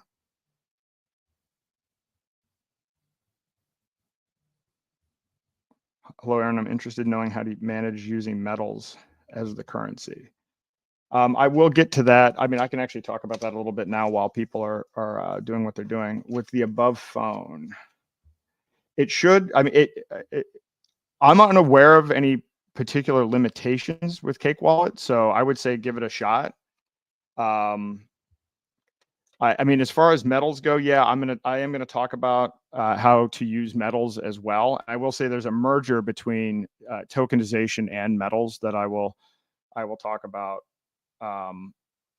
So if maybe I'll Verizon, yeah, Verizon will work. So it's all a matter of the brand of the phone. So do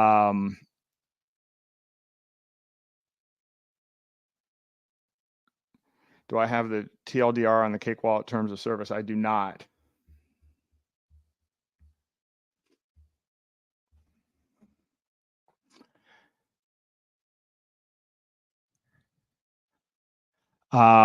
So there are you can actually, here is a list of the coins that you can use within the Cake Wallet. So you have Monero, Bitcoin, Ethereum, Litecoin, Bitcoin Cash, Polygon, Solana, Tron, Nano, Nero, and Haven, and they're soon to be adding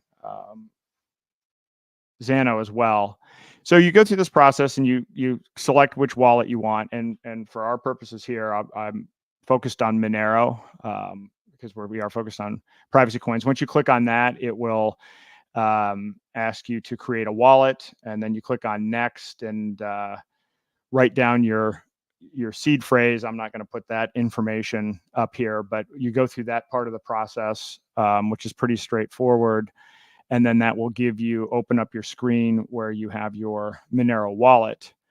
And when you do that, just click on receive, and that will open up the QR code and the wallet address. And, first person that copies that and message it to me, I will send them some Monero. So, and then I'll walk through some of the other features.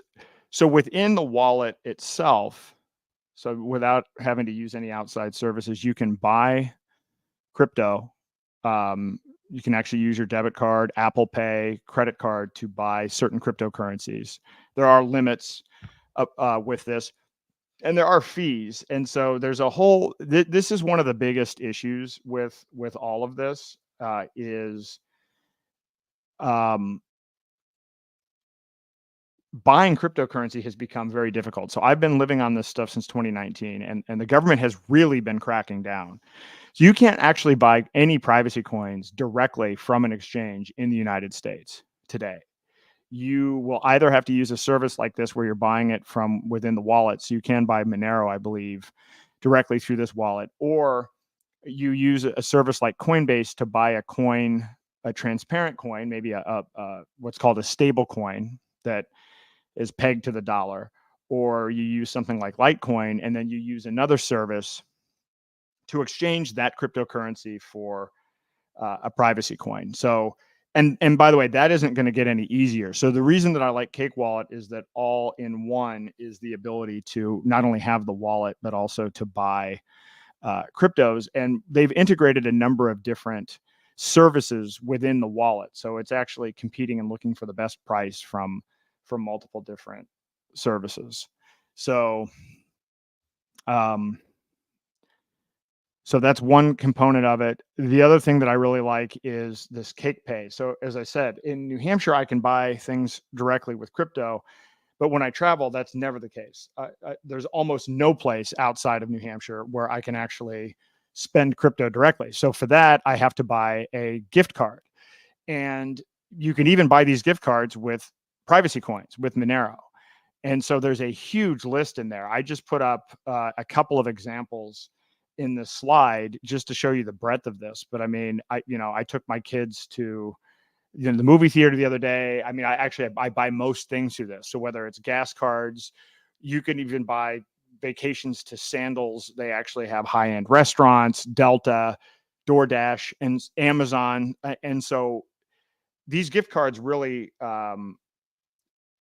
handle a significant percentage of retail transactions. Now, again, this is an interim step because of all of a sudden, Congress has just passed a law that says you can't use crypto to buy gift cards, and most of these centralized corporations will comply. So this is a risk factor. So again, this is why I put up those tiers, the freedom tier and the tyranny tier, because we have to understand that this isn't perfect. And by the way, this isn't as easy as it should be, but it is a stair step to where we want to go. And this is also me explaining what I do on a day-to-day basis. So I buy a lot of these gift cards. And when I'm not using gift cards, I can actually also buy a debit card from within here as well. So I just show a couple of examples. Here's an AMC. And by the way, with a lot of these, a lot of people say to me, well, what if you don't want to buy a $50 gift certificate or whatever it happens to be? You can actually buy the exact dollar amount. I could buy $238 gift card from Amazon. I don't have to buy in, like, if you're going to Target or Walmart and you're buying gift cards there with cash, they only have them in certain increments. That's not the case here. You can pick the denomination. Now, there's usually a cap. It's 2,000 in the case of Amazon, 100 in the case of AMC, but I have not actually had any issues with that. And in the worst case scenario, you just buy multiple gift cards. And I think I've had to do that on a couple of occasions, but for the most part, it's a pretty minor deal. And when you buy it, then you get an email. It usually takes about 5 minutes to get the thing set up, and then you're on your way. So as I said, that's kind of an interesting thing. I'm showing you this just as another example of something that Cake Wallet is integrated with. One of the cryptos in the wallet is called Nano, and Nano is particularly good for microtransactions. And so you can use Nano to use AI. So you don't have to actually sign up for an official account directly with OpenAI or with Claude, with Anthropic, the company behind Claude. You can actually do microtransactions that are, anonymous or pseudo-anonymous, I guess, in this case, using this. And so this is just another example of the kind of thing that you can do with the wallet. So the reason that I picked this is that, well, one, I use it myself. It's the easiest because it has everything self-contained within one wallet. With that said, this doesn't cover all of my needs or everything that I do living on alternative assets. So there's buying stuff with crypto, but then the next question somebody says to me, and this is always a pushback. It's like, well, how do I pay my electric bill? Oh, sure, crypto's great, but how am I going to pay my mortgage, or how am I going to pay my auto loan? Well, it turns out there are solutions for that as well. And the one that I am recommending and use right now for that is called Spritz Finance. And I did forget to mention that if you go to, what did I pick as the URL for that? If you go to Daylight, I'll put it in the chat. If you go to daylightfreedom.org, let me put the link there. This website has all of the links for everything that I use. So this link that I've put into the chat right now, this is going to be where I keep everybody up to date, because I want to be clear. And by the way, if you've bought my book and you're reading the book, please disregard the section on the recommendations on kind of all fronts. I'm in the process of updating the book. In fact, based on doing this presentation and updating the website, I'm actually doing another revision to the book. But this is a war, right? Like, we're fighting against the technocrats that are trying to push this tyranny, and we're trying to develop these alternatives, which is complex. There are a lot of moving parts. It's a market, and so I've created this URL that lists in real time what I'm using. And note, stuff changes. There are issues. I've used different services in the past. I use different wallets. I recommended a completely different wallet in the book, and I used that one for a long time. But then when I made the pivot to privacy coins, it wasn't the right solution, and then there were some other issues with it. And so I am going to always be looking for the best solution, and I may even build the solution if we can't find somebody to partner with. But this page, all right, you chose Monero. I see Bethany. Well, Bethany is going to be the big winner here today. So if you chose Monero, so if you set up your wallet, let me go back a few slides here. All right, so you have a Monero wallet, and you went through the whole process to create your seed phrase and all of that stuff. Hopefully you wrote that down. If not, you can get access to it after the fact. If you have a wallet on your phone, choose Monero, then click Receive to get your QR code. And actually, more importantly, for this example, if you could paste the this address that starts with well, I don't know what it starts with on yours, but what's on my screen is 45KC. If you could paste that into Rumble, then I will send you some Monero as well. So, all right, good. Well, we're having some success here. So anyway, back to this. So Spritz Finance. So again, some of the stuff you still have to do KYC. It's not perfect. This is why, for me, it's a continuum. My preference is to do direct transactions with people. I try to use things like this as infrequently as possible. And then I've got some other hacks and tricks that I've learned that you can do that I don't know if I'll talk about on here, but I'll talk about at some point, maybe in person. And that's an ongoing thing as well.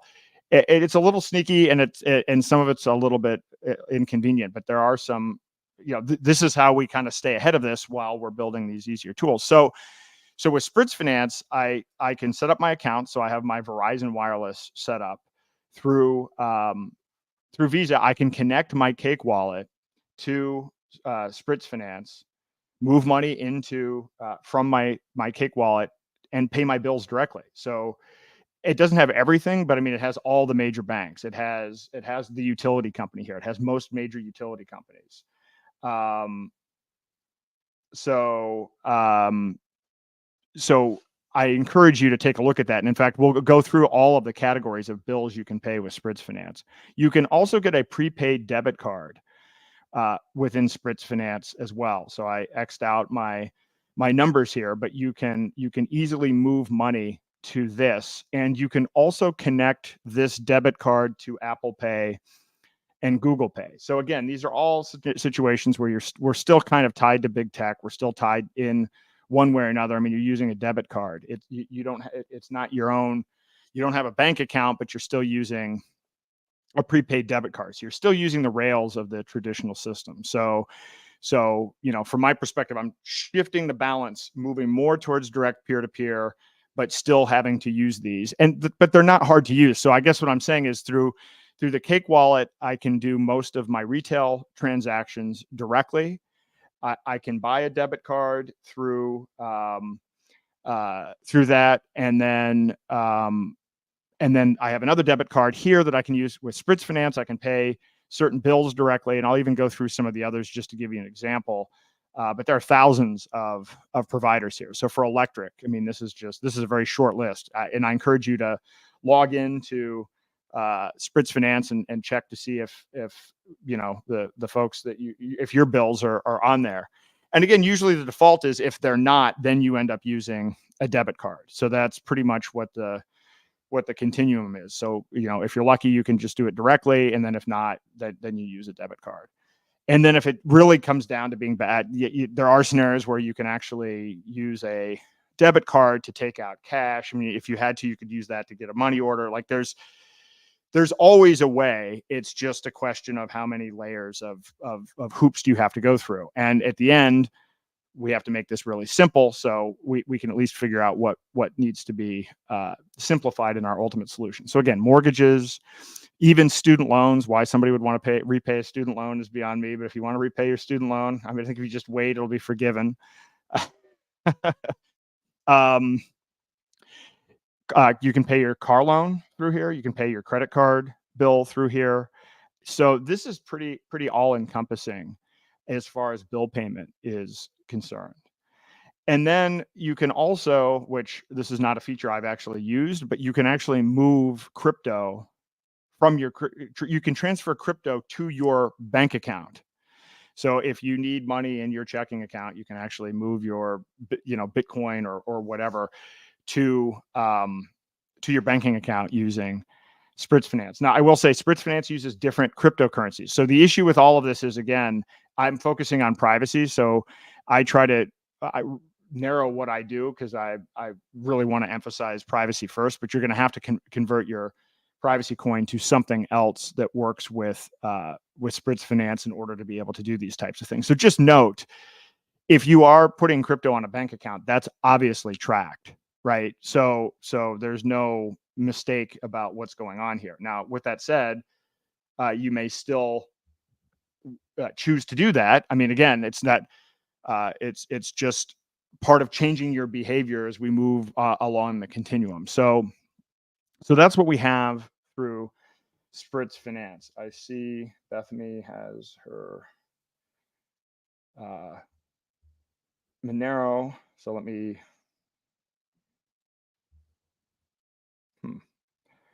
I'm not. I'm trying to figure out how these comments work. I'm getting comments on StreamYard that I'm not getting on now on Rumble, and I can't paste. So, all right. So Bethany, I see the address there. I can't paste that, but it looks like you pasted it on Rumble. When I go to Rumble, I'm not. Let me refresh. Now I'm showing no comments. If there's any way you could repost that on Rumble, that. Oh wait. Okay. Here we go. Never mind. I got it.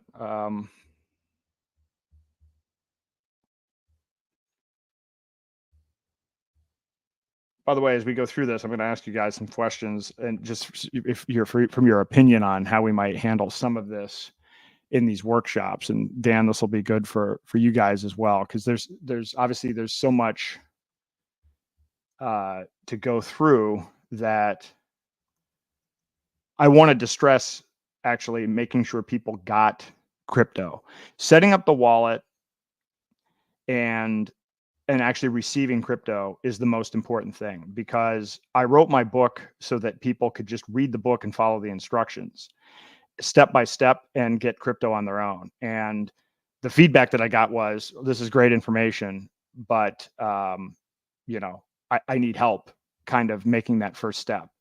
So I decided to do this so that we could actually accomplish that. So let me see here.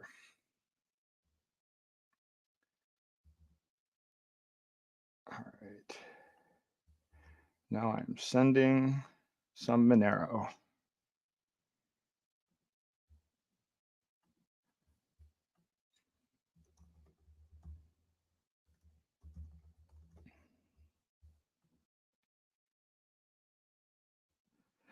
All right, Monero has been sent. So Bethany, let me know when you have that, and congratulations, you will soon be the proud owner of 2 privacy coins. X cleans the screen. Okay, so there we go. All right, where was I? So as far as the workshops go, there's another step to this. So actually, Bethany, if it cleared already, let me see that screenshot's not sharing.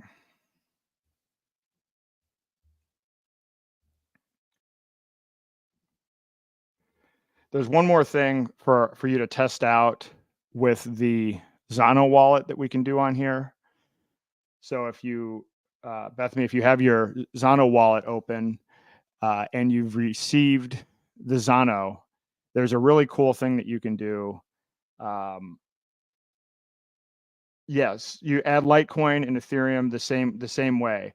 And by the way, on that, so again, you want to write down your seed phrase when you go through that startup process. You want to write that down on paper and store that somewhere. You don't want to cut and paste that and put that onto your computer in any way, shape, or form. I just saw some article today about some really sophisticated techniques that are being used to just analyze, these seed phrases are a certain number of words. And so people are very sophisticated, even down to the point of being able to scan screenshots people have taken of a picture of their seed phrase and have been able to discern that it's a seed phrase, extract the image, and then pull away and then steal the person's funds. So I can't stress enough how important it is to keep the seed phrase in a safe place, not on your computer, even an image of it. So Bethany, if you're back to the Zano wallet, when you get in there, there's this thing that I have up on the screen called register an alias. So here's the idea behind this, and you can probably appreciate why that's important, because you've gone through this process now with Zano and Monero, and you've had these really long strings of characters, which are not very user friendly, right? So it's like, okay, what is this? Did I copy all of the digits? I mean, look at how many digits there are. You're never going to be able to remember that. If somebody said, hey, send me some Monero, it's like, oh, it's 49FG1. That's not going to work. So one of the things Zano allows you to do is register a unique alias. And so I want you to try to do that. That's why I sent you the Zano. It's not very expensive. It's like 0.1 Zano to do this. You can register an alias and have your own unique name. So my Zano alias is @Aaron, AARON. So if you're in your Zano wallet and you want to send me Zano, you don't need to know my address. You just need to know like the long string of characters. You can just put in @Aaron and it will look up my address, and then you can send me funds. So what's cool about this is that this allows people to use this to send assets and money back and forth. And you can even know what my name is, but the actual information about the transactions itself is still private and confidential. So even though you know what my address is, and even though you know I'm @Aaron, you still can't track what my transactions are. So that is really powerful. And I will tell you, one of the features and concepts that they're building into this is the ability to have a reputation management system. So there are a couple of things about Zano that are interesting. So let's say, for instance, you want to trade with somebody and you don't know who they are. There's no trust established. Let's say, I want to sell somebody a baseball card. Well, they have an escrow system. So I can put $50 into escrow. You put $50 into escrow. I send you the baseball card. And then the transaction will resolve when we both click that we agree. And then our escrow funds will be released. So this is a way for anybody anywhere in the world to be able to engage in trade without knowing the other person or having to trust the other person, but at the same time without having to have a third party.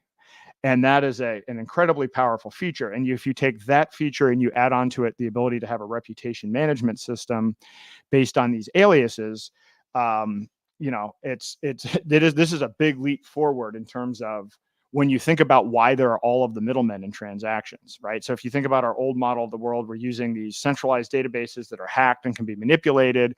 And then we have all of these lawyers involved to handle disputes.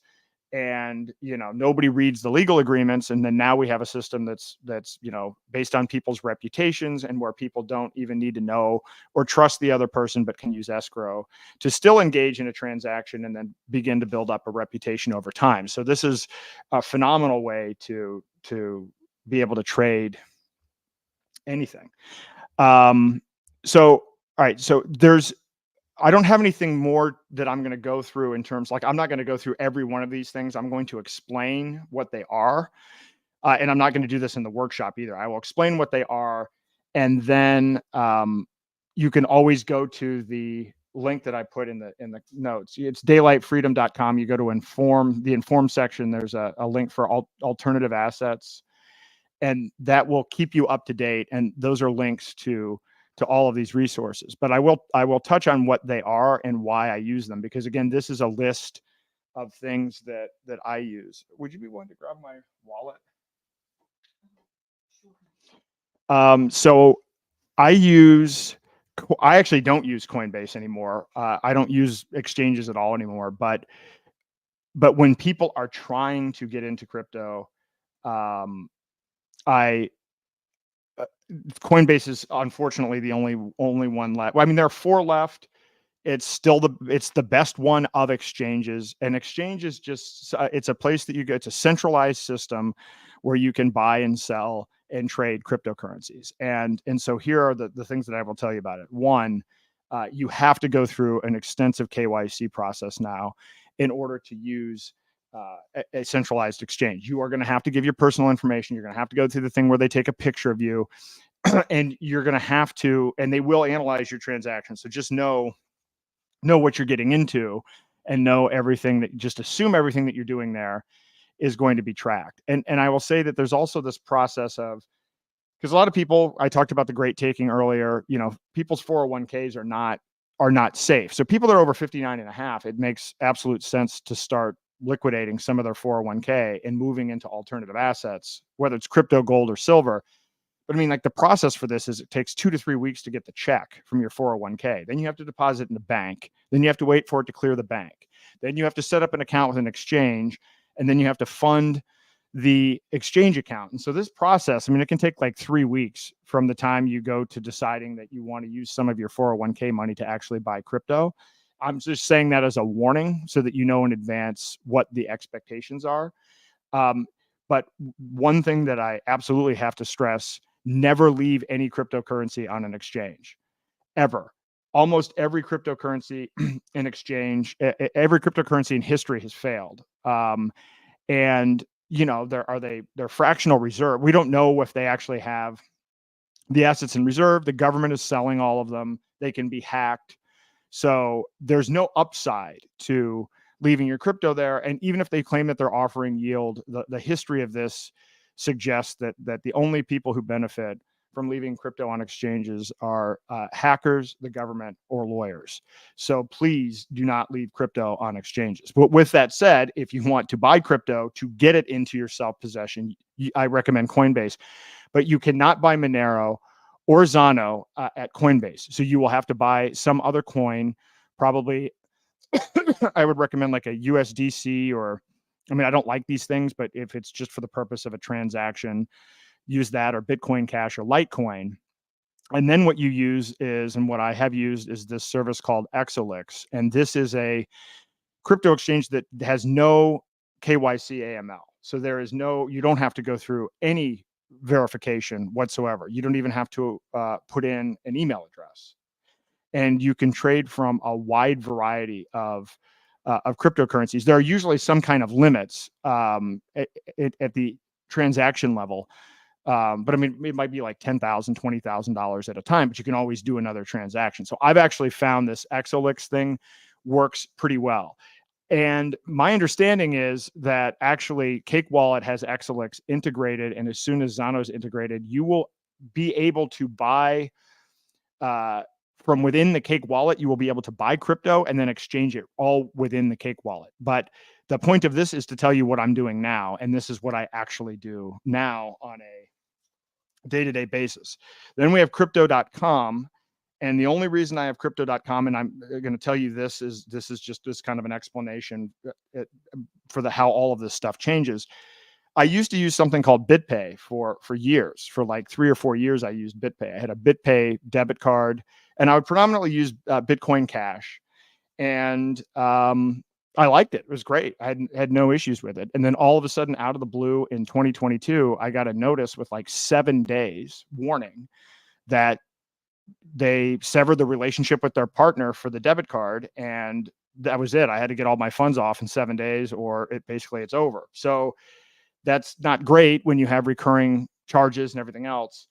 And this is a commonplace thing that happens. So I've actually got probably 4 or 5 different debit cards with different services. Many of them I've never used, but I do it just because I might end up in a situation like this. And I will tell you, I've had some weird stuff. My wife can tell you there's weird stuff where I've got to use this debit card to go over here and then I get an ATM. Like, it's getting better, but like it is kind of a little bit like a video game. So I use crypto.com right now for the primary fact that it gives me a physical debit card. So there are the other debit cards. The Spritz Finance debit card is it's virtual only. And by the way, the debit card that you can buy within the Cake Wallet can't be used everywhere. So there are some kind, you've probably heard, oh yes, this everywhere Visa's accepted, everywhere MasterCard's accepted. Well, the card that you can buy through Cake Wallet isn't accepted everywhere.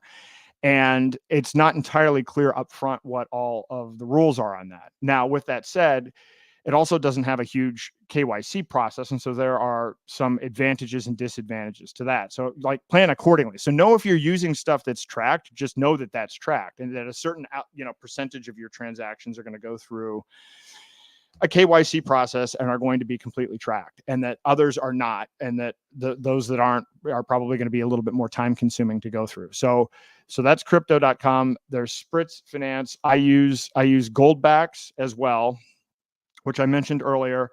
I have a stack of these things. I will typically tip people with these unless in New Hampshire, there are 150 merchants that accept Goldbacks directly. So I can actually use these directly, or I can use my online account to use gold backs? And this is a question now actually for you. So for Dan, so now I'm at this point where I found that there are issues with live demos, right? So if I'm logging into my own stuff, there's some security risk in doing that in front of large groups of people. So I'm not fully excited about that. Plus, there can be internet connection difficulties. I'll explain. Well, let's see. Maybe I'll pop this up, and I might log into it as well. I don't have much on this one right now, anyway. So I don't have anything on this one. So it's actually not going to be all that exciting. Okay, this is a demo account. I will show you some things that are interesting about Alpine. So I have an account at Alpine. I'm actually waiting for some funds to clear that haven't, so that's interesting. So you can buy gold backs at this link provided on the website. So you can go there and buy physical gold backs and have them shipped to you. Or if you live in the right state, I mean, there's New Hampshire, Utah, Wyoming, Nevada, South Dakota. If you're in one of those states, then there's probably a gold back store there where you can actually go and buy these things in person. So that's that link. If you click on this, create a UPMA account, that will take you to what I'm going to next, which is, let's see.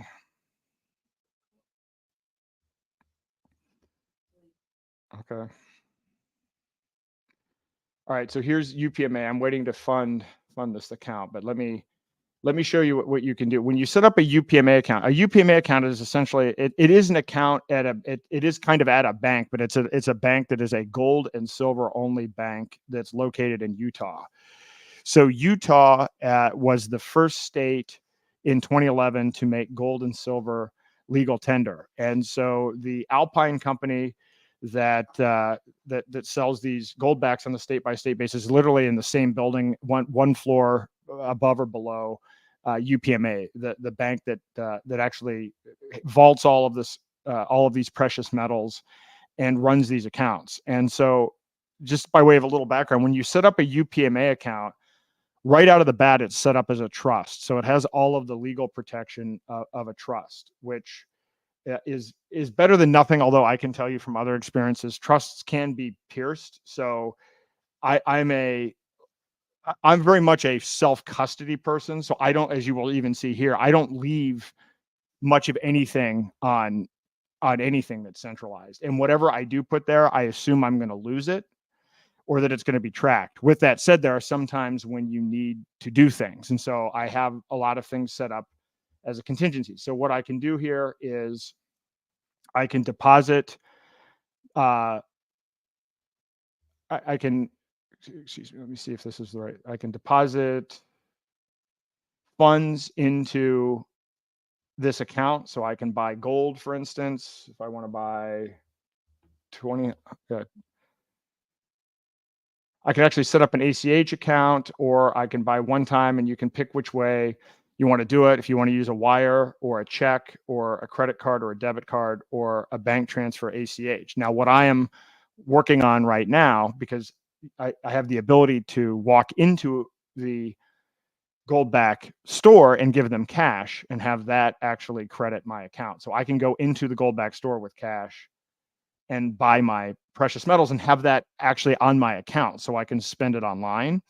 But I'm checking to see if I can use one of these non-KYC debit cards through Monero that has $1,000 limit on it. But so again, I'm telling you some of the edge cases here, but you can go through here and use one of these payment methods, and then you can have precious metals deposited to your account. And so now what can you do with that? So once it's in there, you can move it around. So you can go from, so you can exchange it. I should have assets in here soon, but you can exchange from gold back to paper dollar to silver dollar to gold, all from within the system. So if I decide today I want to move my gold into silver, I can, and then I can keep it either in here where they're vaulting the gold, or I can withdraw it where they will actually mail me or arrange for me to pick up the precious metals. So they have a vault and they have their own system, which they talk about. But if you want to take physical possession, you can.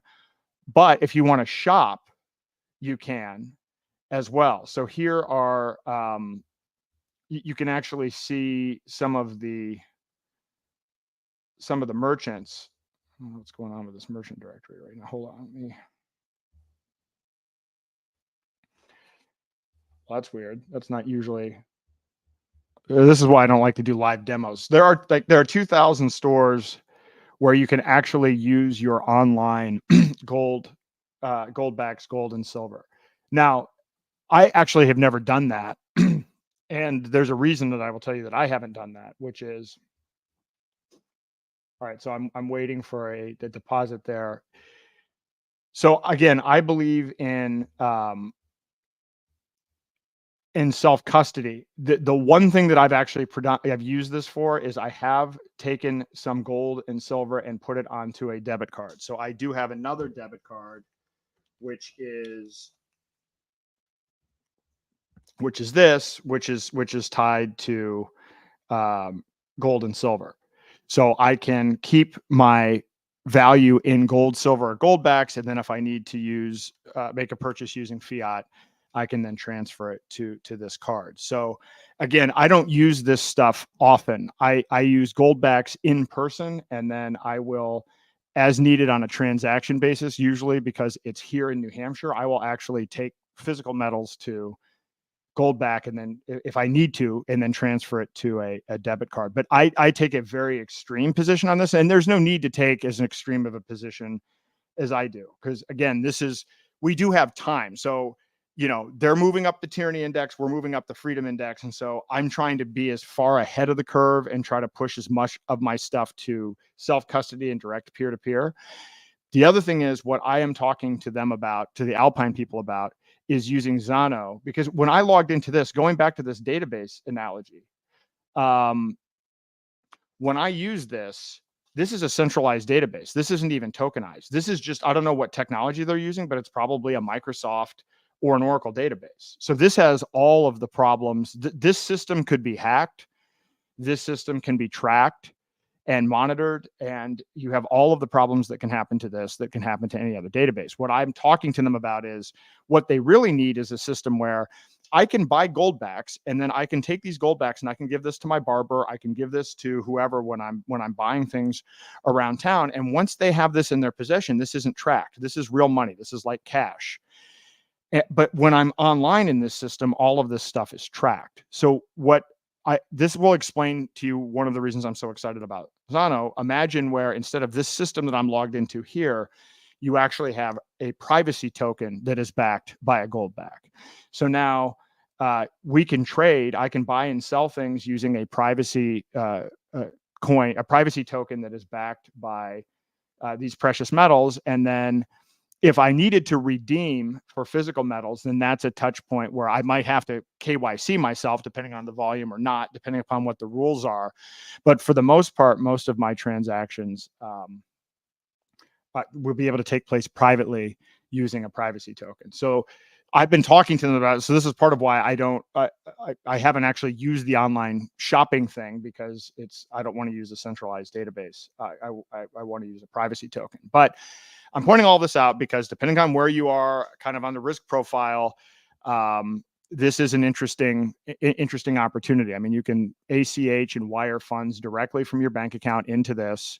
You can hold your money in gold. You can redeem it for physical metals. You can actually, and there's some interesting tricks to this, you can actually pawn your gold to yourself and then not pay it back. So this is a way to avoid having to pay tax on it. So there are a lot of interesting things in this. And so if I'm recapping, you set up a trust, you can fund this, you can buy and sell and exchange these different types of metals. You can transfer the value to a debit card, and you can pawn it to yourself. You can they also have a self-directed IRA product as well that you can use, and that we looked at. And I'll be honest, again, I'm taking the extreme position. My position is IRAs, 401ks are not safe. So my position is I'm out of all of it. I don't want to have anything to do with any of these financial instruments. That's one end of the continuum. I would argue if you're going to have an IRA and it's a self-directed IRA and it's through a bank that only deals in gold and silver, and it's in the state of Utah that has the best protections in terms of from confiscation and that type of thing, then it's better. It's probably the best of the alternatives for IRAs. Be aware. I mean, if your IRAs or whatever are through these large financial firms that have systemic risk and that are likely to go under, your assets are at risk. So I just want to give you the wide range of options. And so anyway, that's the relatively quick overview of this is pretty much what I'm doing today. And again, this is pretty much completely different than what I was doing 90 days ago. And it is absolutely different than what I was doing 2 years ago. And what I realize is, again, what I understand is that we need wallets that consolidate these aspects. We need an open source wallet that handles a lot of these functions, that integrates precious metals, and that the key to this whole thing for adoption is for the merchants to have a point of sale system so that you can interact with them directly. That really is the weak link for us in terms of marching up the freedom index. So, so with that, I'll open it up to any questions or comments.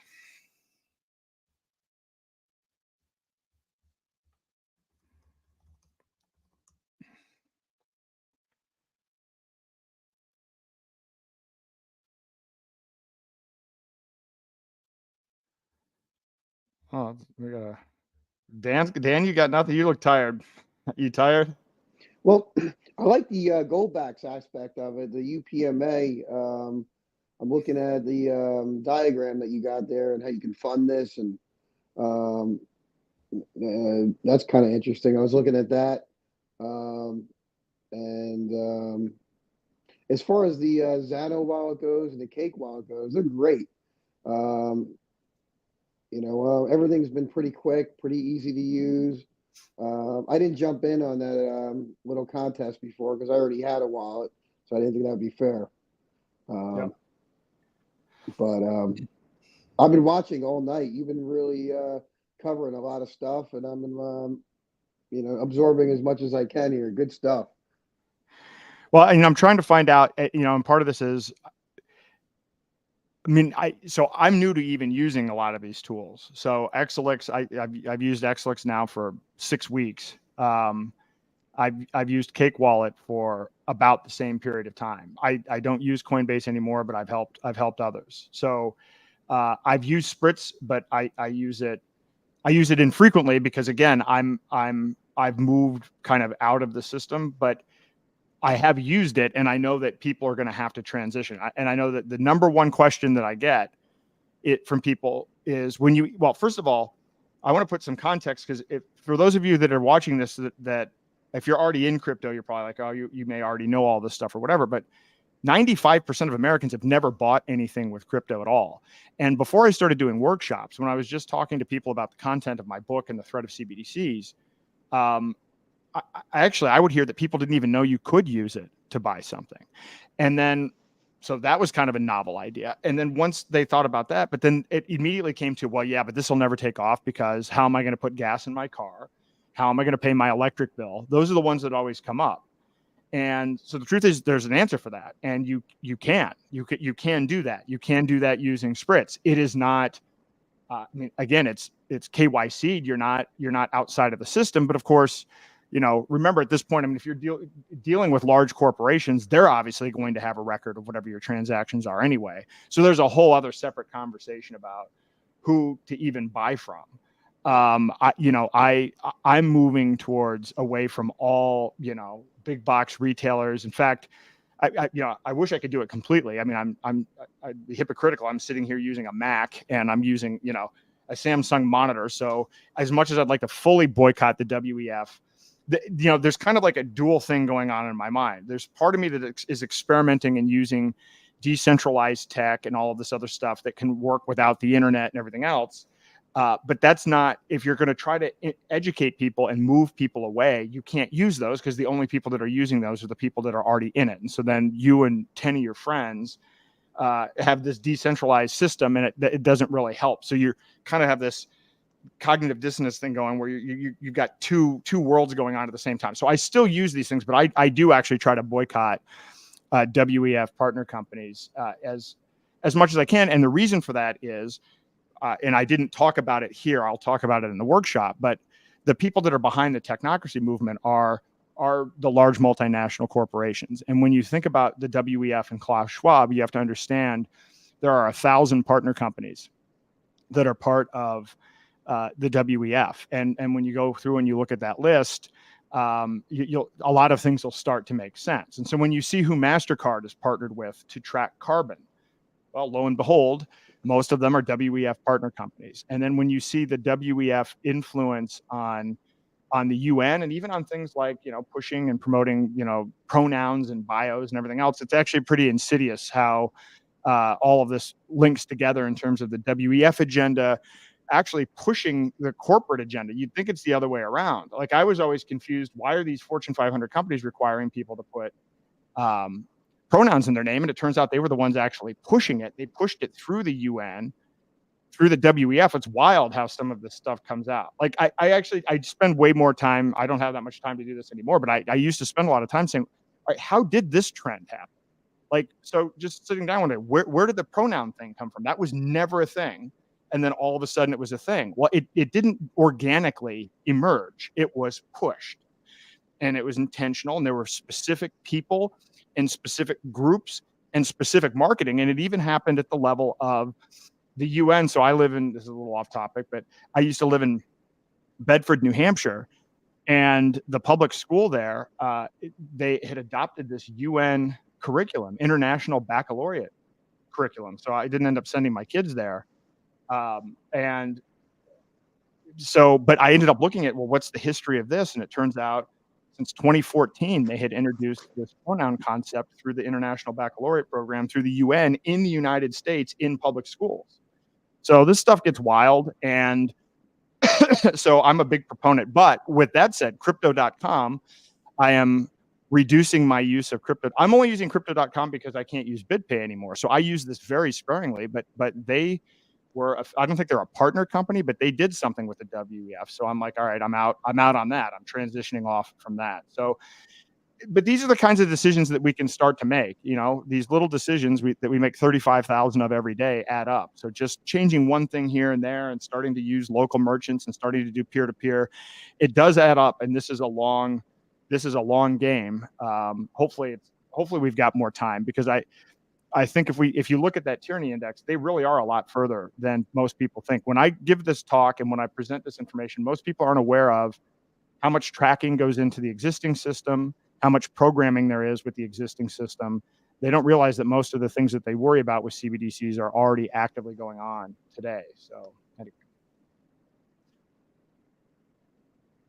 So I heard in England they're getting ready to build extra prisons for the people that speak out against the government, and there's a lot of big First Amendment issues going on over there.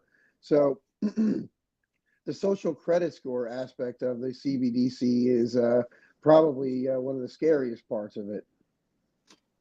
It is scary, and again, I'm writing an article about the fact that we really have a social credit system already. It's called the tax code.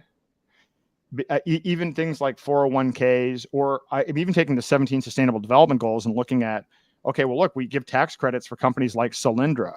We weaponize the tax system. That is our form of social credit system. It doesn't have a shiny user interface. We don't know what our score is, but our behavior certainly is penalized and rewarded. So you can see how quickly this could escalate here. And again, it wouldn't require any change. There's no big technology change. There's no like Obamacare, they've got to do some big website. They don't actually have to change any of the underlying technology.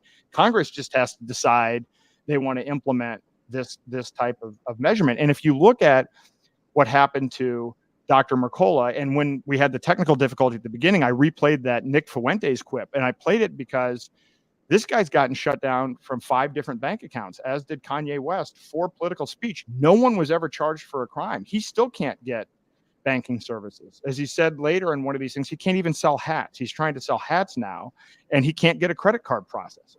He can't keep a bank. He's even had Bitcoin tracked and seized. So this is happening in America today. This isn't even like, I mean, I see all these people saying, oh yeah, look at how bad it is in England, kind of, people in America doing that. And I'm like, well, what about Douglas Mackey, who was sentenced to prison for a social media post about Hillary Clinton in the election in 2016? He actually put it in my book. He didn't end up getting 10 years, but he ended up getting a shorter sentence than that. And I think he's out now. But in the United States, people have gone to prison for what they've posted on social media. So we've already done it. It really is just a matter of how much easier does it become? To what degree does it become automatic, right? It's one of those things where, we were talking about Facebook. What will they allow to post or not? And then all of a sudden an algorithm comes in and it's like, all right, you automatically have your bank frozen. There isn't any adjudication process. It's just instant. And that is where this stuff ends up leading to. So for the, England doesn't have a First Amendment. That's true. But they do claim to have some form of free speech. So for these workshops, so one thing that I'm just going to throw this out there, I feel like I need to have a regular, I don't know how often it is, every month or something, for people that have attended the workshop, for people to be able to check in on kind of what the updates are. So I'm going to keep the website there, and the website that I showed you, the alternative assets thing on the thing, that'll always be updated. But I also think I want to throw out a couple of things to you, I guess, Dan. I'm thinking that after these workshops, maybe a week after, 2 weeks after, because there's a lot of information. We just went through a ton of information. And so a certain number of people will have successfully received the wallet and they'll have the stuff and everything else. Some people will not have had success actually even in the event. So there's going to be some follow-up there. But then others, I've just talked about these things, Xlix and everything else. I didn't even show Spritz. So I think it might be worthwhile to, at some time interval after the workshop, have not a podcast, but a web, Zoom meeting where people can ask questions. What do you think about that?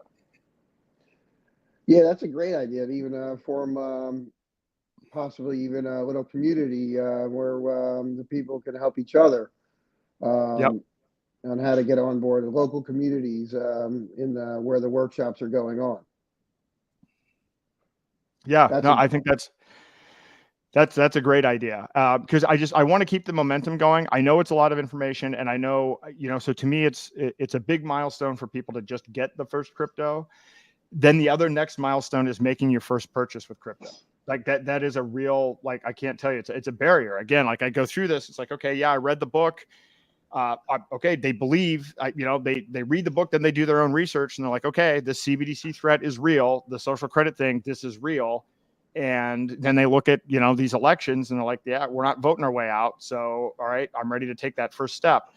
So then we're doing that now, and then they'll have the crypto, but then I think making a first transaction is next. And ultimately what I want to do, and I don't have it in this presentation yet, I might have it, I probably won't have it by New Jersey, but I want to also have a point of sale system. And even to the point where we might have a breakout session where business owners, we can actually help them set up their websites so that they can accept alternative currencies. So like actually make that part of the workshop. So just like the idea is you walk out of the workshop and now you have a wallet and you know how to use it, businesses can actually accept it. And that's actually an action item that comes out of the workshop, because now you have people that are attending that have crypto that they want to spend, and now you have businesses that can accept crypto. This is how we're going to make this work. This is totally how this is going to happen. And when is the book revision expected? So the book revision is going to be, I don't know if I can get some sleep, probably in a couple of weeks, but the website, the link that I put to the alternative assets thing that I have at the, let me pull it up right now. This page, is this even showing up? Share this. Okay. This page, which is, I don't know why that's not showing. Interesting. daylightfreedom.org/alternative-assets. I'll get a shorter URL, but you can get there by going to Daylight Freedom, clicking on Inform, and then clicking on Alternative Assets. And if you do that, that gives you the list of everything that we just went through. And there's more information on there as you scroll down the bottom. I'm cleaning this up. So basically this page is going to become, I will rewrite and edit this, and then this is what's going in the book. So understand that this page is going to be what the updated material is in the book. And then moving forward, when I update it, I'm going to be very clear that, always revert to this. And I want to say this at all times. If you're listening to this now, whenever you're listening to this, if you're listening to this 3 weeks from now, 3 months from now, go to this website to see what I'm actually doing, because it's conceivable that half of what I just told you, if you were just listening, is not what I'm using. So that's just the nature of this. But I do want, so the end goal for me though is at some point in time, 6 months, 12 months down the line, we have a workshop where there's one wallet, and within one wallet, they can do most of the functions. They'll have Zano, they will have, we haven't even done tokens yet, tokenizing alternative assets. They'll have Zano, they'll have Monero, they'll be able to do gift cards, debit cards, everything out of one thing, and even maybe gold and silver tokens in there as well, with possibly the ability to redeem for physical and silver inside the Cake wallet. I would love to see that happen, and I would love to see a point of sale system that integrates all of these privacy coins and tokenized gold and silver that for the merchant can be redeemed for physical metals. To me, that's the end game. And I'd like a year from now, when people walk out, they're like, oh, hey, this is great. I've got one simple tool, and I just met 5 merchants at the workshop that actually take this stuff. And then, we're on our way. It's not going to be like that. It's going to be a little bit clunky as it was now. But at least we're moving the ball forward. And let's see. I was going to say that, and I'm going to stress this, and I know I've said it the last several times, but I'm going to keep saying it because people don't focus on it yet, or it hasn't sunk in, but it's really, really important. Because if you're listening to this right now, somebody says we need a wallet to use Raven and EVR tokens as well. I'll get to that in a second, because that's interesting. I just had a conversation about that last night. Let me I want to say this, because if you're out there, you might be saying, well, this is really complicated, and then you're thinking to yourself, well, this is really hard, or my mother would never use this, or my aunt would never use this, it's too complicated, and then get down on the whole process. But understand that this stuff goes through an adoption curve. This is a scientifically studied kind of process for new technologies or ideas to be implemented. And you have your innovators at the first phase, then early adopters, early majority, late majority. We're at the innovator phase. So we're going to get the people that are either they like playing around with new stuff just out of the curiosity, or these are people, and there are a lot, that have already been targeted by the federal government, that already can't use banking services, that were woken up by COVID tyranny, that were woken up by inflation and now are starting to question the Federal Reserve. These are people that are willing to go through the process that is a little bit inconvenient that I've just described, because they know that they have to. They know that we need to begin incrementally working towards an alternative. That's who we're going after right now. So if you're sitting here saying this is too hard for, my mother or my grandmother or my brother, whoever it is, understand that by the time we get to the early adopter phase, we will make these tools better. And so the only way this will work is if these tools are better than the existing system and better than CBDCs, and they absolutely can be, but it's going to require work. So I'm not presenting this as an ideal solution. I'm presenting this as something that is somewhat complicated, but I think I've shown that you can. I have for 5 years. I've been able to do this without having a personal bank account, and I have been moving the continuum more towards direct peer-to-peer transactions. So it is possible, but it takes extra work. But if more people join me with this, and there are more, and then we get merchants involved, then by the time we're going to mass adoption, these tools are going to be so easy to use that it's going to be indistinguishable from people using their bank accounts today or using Apple Pay. People be using touch by pay cards. They're not going to have to download all this complicated software or cut and paste these long and confusing addresses and everything else. We'll have worked all that out. Like I already know what's in the Zano pipeline for, like the next 6 months, and they're going to make this stuff even easier than it is. It's going to be super simple, and in fact, it's going to be really super simple to flip between coins. I see Bethany said I'll help test. That would be great. You've already been a great help. So, and that's great. And by the way, I hope what we're doing is we're building a movement here of people that want freedom, that want to be able to engage in voluntary exchange outside of this technocratic dystopian system. And so I am encouraged by, the fact that people are even on here today, but by the response that we've had so far. And as long as we're aware of the expectations, because if I was going out and saying, oh yeah, look at how great this is, everybody's going to sign up for this tomorrow, I would be out of my mind. I know they're not. And understand in my own mind, I'm balancing, because when you do these in front of 100 people, that's when you really realize where the gaps are. What I'm excited about is there's going to be somebody from Cake Wallet actually at this event. So we're going to have people that work on the front end of these things actually seeing in real time, in person, what people are experiencing. And that is the whole thing. Steve Jobs was successful because he was an absolute tyrant about design. And if you think about it, think about how many devices there are combined into an iPhone. And the idea of, well, it can only be literally 1 click away. That 2 clicks away is too much. And he would just be, outright belligerent with people and within the company. But he was so passionate about making products that were user-friendly for people. Nobody's had that spirit within crypto. That has not been the underlying DNA. There's been a lot of, oh, well, hey, this is cool, and me and my buddies can do it. But there's nothing inherently about crypto that limits it from being user-friendly. There's nothing about the technology that makes it impossible. So I actually think our movement and getting more people together and getting feedback and getting merchants, we're already working with the developers. I'm going to the BCH conference. We're going to Moneratopia. I'm talking to the devs actually on Monero and Zcash and Zano. I'm talking to all of them, and so I think we can facilitate this. That's why I'm actually optimistic that we can pull this off. What exactly was anypay.com? I remember a couple years ago, Derek was talking to me about that in Acapulco.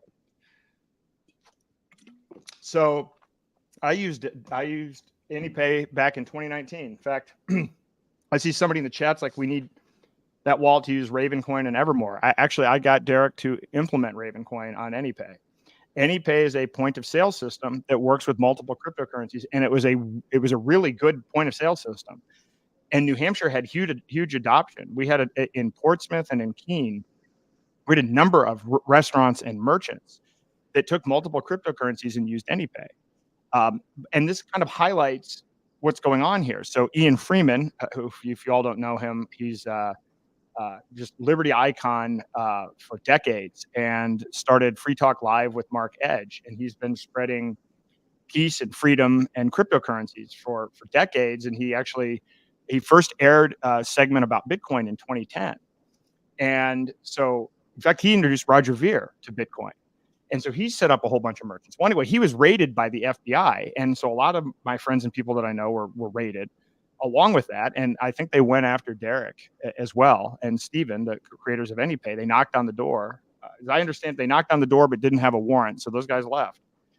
And so unfortunately, the project was abandoned, but they've made it open source. So one of the fallback for me positions is to fork AnyPay and to build on top of what they've created. That's kind of the fallback if I can't find somebody else that has a point of sale system. But maybe we bring the Cake people in. Again, my goal on this isn't, I will build it if I have to, but my goal isn't that I want to build it. I just want the solution. But I know what the criteria are for the solution. It has to be open source so that it can't be shut down again, right? If it, like what happened with AnyPay before, that actually informed my criteria of, if we're going to build a point of sale system, it can't be a single point of failure through a corporation. So they're great guys, though. They are great. I mean, they were. It's actually Derek was at every Pork Fest that I was at for forever, and then all of a sudden he wasn't. It's kind of it's sad. The federal government is really likes going after people that are pro freedom and anti-war. It's really discouraging. So Ravencoin. So when we first chatted, so on that, I want to get, because a lot of people, like I've been a big fan of Ravencoin. So when I exited political activism, I gave up on the voting route, and I decided to go into crypto. The idea being that just like Bitcoin was to get rid of the third parties and banks and government involvement in money, you can take that same technology and apply it to the other 95% of assets. And Ravencoin was a project to do that. It is a fork of Bitcoin.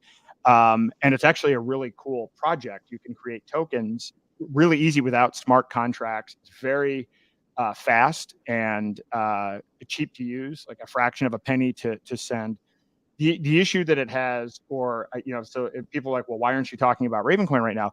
My focus is on alternatives to CBDCs, and Ravencoin, while it can be used as a payment mechanism, that wasn't what it was intended to do, and it is transparent. And unfortunately, because of where we are right now, we actually need privacy. Privacy is critical based on what we now know about chain analysis and tracking. And this also relates to the assets. With that said, I think Zano might turn out to be the solution for Ravencoin, because you will be able to bridge Ravencoin tokens into Zano. So you will be able to make Ravencoin and Ravencoin tokens private. And this is something that I've talked to people about in the Zano community, and there may be a possibility of that, because people have created over 80,000 different tokens, and they're unique token names, by the way, in Ravencoin. So I have Snowden, I have Assange, I have a whole bunch of unique token names on the Ravencoin blockchain. But for right now, when I'm doing these workshops, I'm focusing on cryptocurrencies that people can use, that are private, that have low transaction fees, and that fit that criteria. And that's all on this page too, on this Inform page. And by the way, if you're out there and you're listening to me and you're like, oh, well, why didn't you consider this or this? This is an ongoing process. So I've even put it on the website. Like, here are the tier 1 cryptos. Here are the tier 2 cryptos. I'm going to update this page as well to actually indicate which projects are in under review. So it looks like we haven't announced it yet, but Chris Rice from Rice TV X, which I highly recommend him. He has a great podcast. He's been doing this for years. He's interviewed like everybody. He and I might do a bi-weekly podcast where we talk about a lot of things, but one of the areas of focus is going to be different privacy projects above and beyond Zano and Monero, looking at Pirate Chain and these other things, and actually bringing in people from those projects and interviewing them and exploring that. So just so that you all know that I'm none of this is ever stagnant, and my philosophy isn't even to try to become a maximalist. The only thing that I want to maximize is individual freedom. And so, and my assumption just naturally would be that solution would be an ongoing competitive process. So has anyone had experience with load pay, digital gold, and silver-backed payments? I think they have a merchant pay side as well as a customer side. I've heard of them, and this is one that I would say, but I haven't actually talked to them or experimented with them. There's other Glint. There are several others, and so just one of the things I'm going to add to this is a form where people can recommend things that I look at. So just to keep that in mind, but I want to be very transparent about what the criteria are, why I'm doing all of this, so that we're evaluating these things from on an objective basis.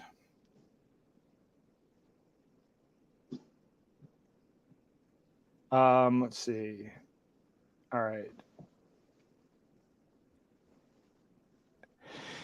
So for this thing on tomorrow, yikes. I'm going to do the overview part in an hour, and then start with the Zano wallet for a half an hour. So what they've built at Zano is a form. There's a website people can go to where they can paste their address, And then the Zano guys can actually send it all out at once. So that way, if like 50 people or 100 people sign up, the thing about these privacy coins, and this is why we've been having some of these experiences is, and it's true with Monero as well. It's when you send a coin, it kind of freezes your wallets. You can't send a coin and then send another coin. You have to wait for your transaction to complete before you can do another one. Well, that's a problem when you're sitting in front of 100 people. So we have a solution for Zano. The solution that we have for Monero is somebody from Cake Wallet is going to be there, and I think you can actually send out multiple things. You can like do a little batch thing. But these are all things that we're experimenting with, and things that as we go through this experience, I think the wallet. The thing I like about Cake, by the way, I want to add this, is that the CEO Vic is he's completely ideologically aligned. I mean, this is a guy that owns Monero.com. He is absolutely committed to privacy. And from the very first time I had a conversation with him, it was very clear, because it's not the case. I mean, there's some of these people, some of these wallet companies, you're kind of like, yo, yeah, hey, KYC, I can't wait until we can integrate with this centralized thing. Like Vic he's been very thoughtful about the way that he's put this together. So I'm hopeful that we can collaborate and look. I mean, it looks like we are, so that we can take the data, the real feedback we're getting from these workshops can go directly to the developers and the user interface people, because that's been missing, man. I'm telling you that these people that create these products don't go out in the field. They don't sit down with real world potential customers, or they don't go outside of the people that are in their own office. And so, but I think the Cake people really want people engaging in commerce and valuing privacy, and they're very committed to that. So hopefully that will work well. Somebody said, I bought Zano below 3 on your advice. Wish I'd bought more. I mean, look, I don't want to, I don't want to make investment advice on this, but again, and I will also tell you, I invest where I put my money and my energy where I want things to go. Like meaning I won't buy things I don't believe in, even if they'll go up in price. And it's just, that's not necessarily a way to maximize your fiat returns, but it's a way for me to focus the attention and energy that I have in the right place and not be distracted. Like I know a lot of people they'll advocate for vaccine choice. Out they have a 401k that has Pfizer and Moderna in it. Your money is an expression of your energy. So I believe in Zano, but in part it's because I want Zano to work, because we need privacy cash and privacy tokens. On the flip side, what I also add is, Roger Ver is the one who really encouraged me to take a look at it, and he's the one who I learned about Bitcoin from in 2010. And so what I'll say is I'll say it like this. So Roger has been probably the most principled person I've seen in terms of his actions, both in terms of crypto, but also he actually funds a lot of free market think tanks and works on a lot of other interesting projects, like trying to buy Josian and different models for governance and ways of like he's done some really interesting things in St. Kitts to help promote people getting citizen in St. Kitts. Like he's really committed to this. So he's always been about peer-to-peer digital cash. And he's always been about that as a tool to spread freedom, but also to stop the tyranny of and the war machine that is funded by fiat currency. So he's always been clear about that. And he's invested in a ton of different things. So he's now 14 years into this process. And now he's experiencing this attack by the federal government. Again, he'd already been thrown in prison for selling fireworks in some weird thing where he was clearly targeted because he was speaking out against the government, because other people got away with it. He was the only one to go to jail, to prison for something. And it was because he was out, saying things like taxation is theft and so on and so forth.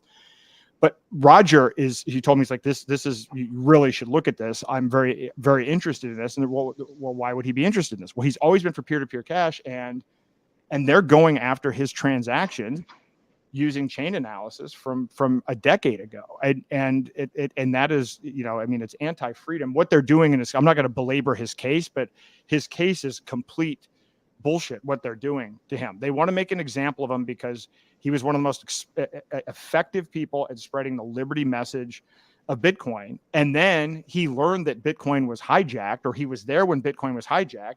He tried to warn people about it by writing this book, Hijacking Bitcoin, that lays out all of the facts about how Bitcoin was hijacked, and it isn't freedom money, and it isn't what people are trying to market it as.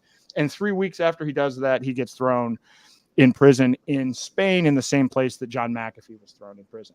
And now he can't talk right after writing this incredible book. So this is part of why I amplify his message, because I believe in his message.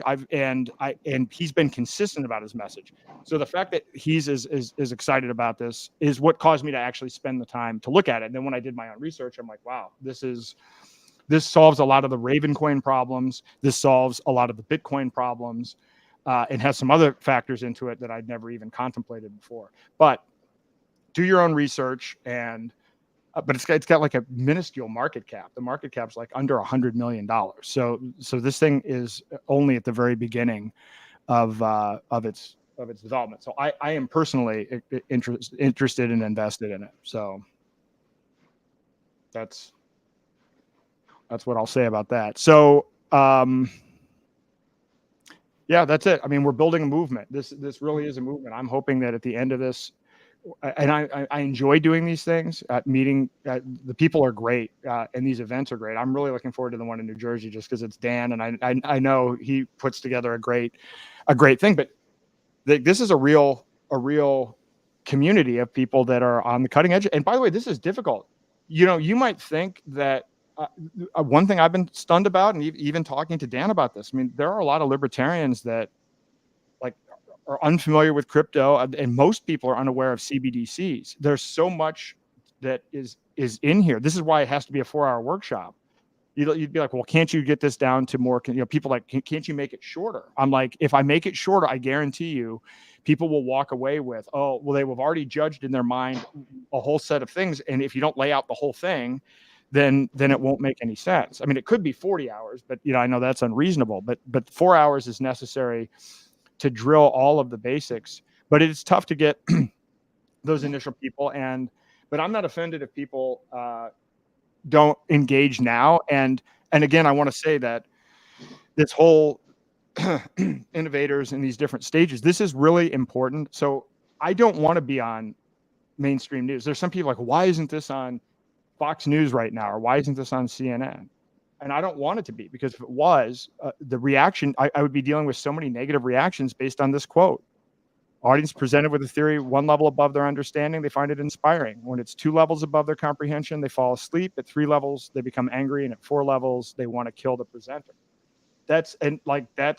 And I always, actually, I might just keep this as a constant reminder in every one of these podcasts, because it doesn't just apply to what we're doing here with crypto. I was on a libertarian space the other day, and somebody was like, well, when I'm talking to somebody at the checkout line, why don't people just, why aren't they interested in these libertarian solutions in Austrian economics? And it's like, because ideas don't work like that. You don't get an idea in the marketplace by going mainstream out of the gate. You've got to actually start small and show that it works, and then people will follow along in a sequence.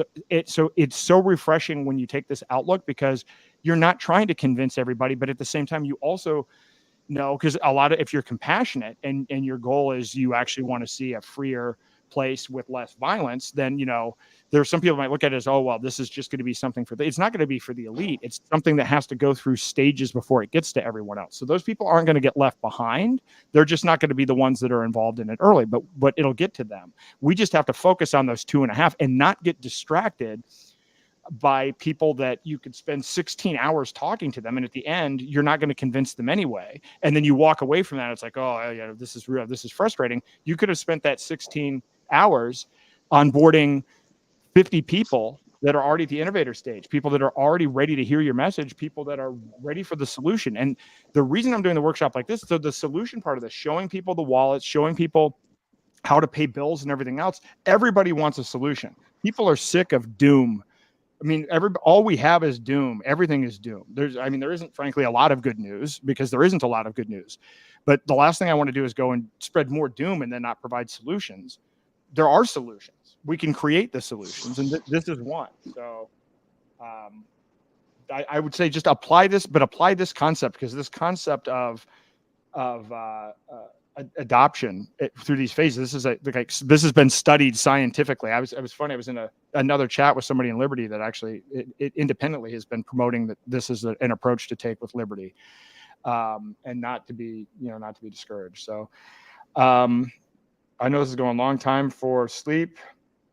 Thank you. True death after lunch. Yeah, no, I'm on 4 hours in the last 3 days, and yeah, we'll see how this goes. I don't think I'm done either, but any other comments about this? I am just looking for feedback for tomorrow too, because this literally is the first time I've run through this. These are all new. All of this is new.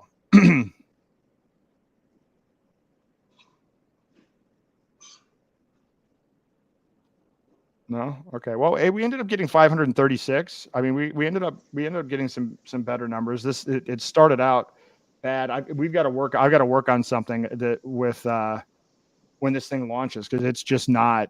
I mean, it's down 80% from 2 weeks ago. So I've got to figure out a new way to boost these things up. So, but we'll figure that out.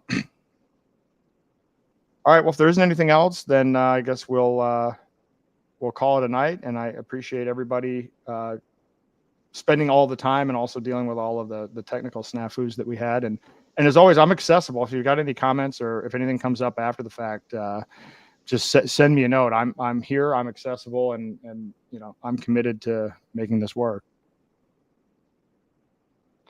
All right. Awesome. Have a great night. Have a good night, Aaron.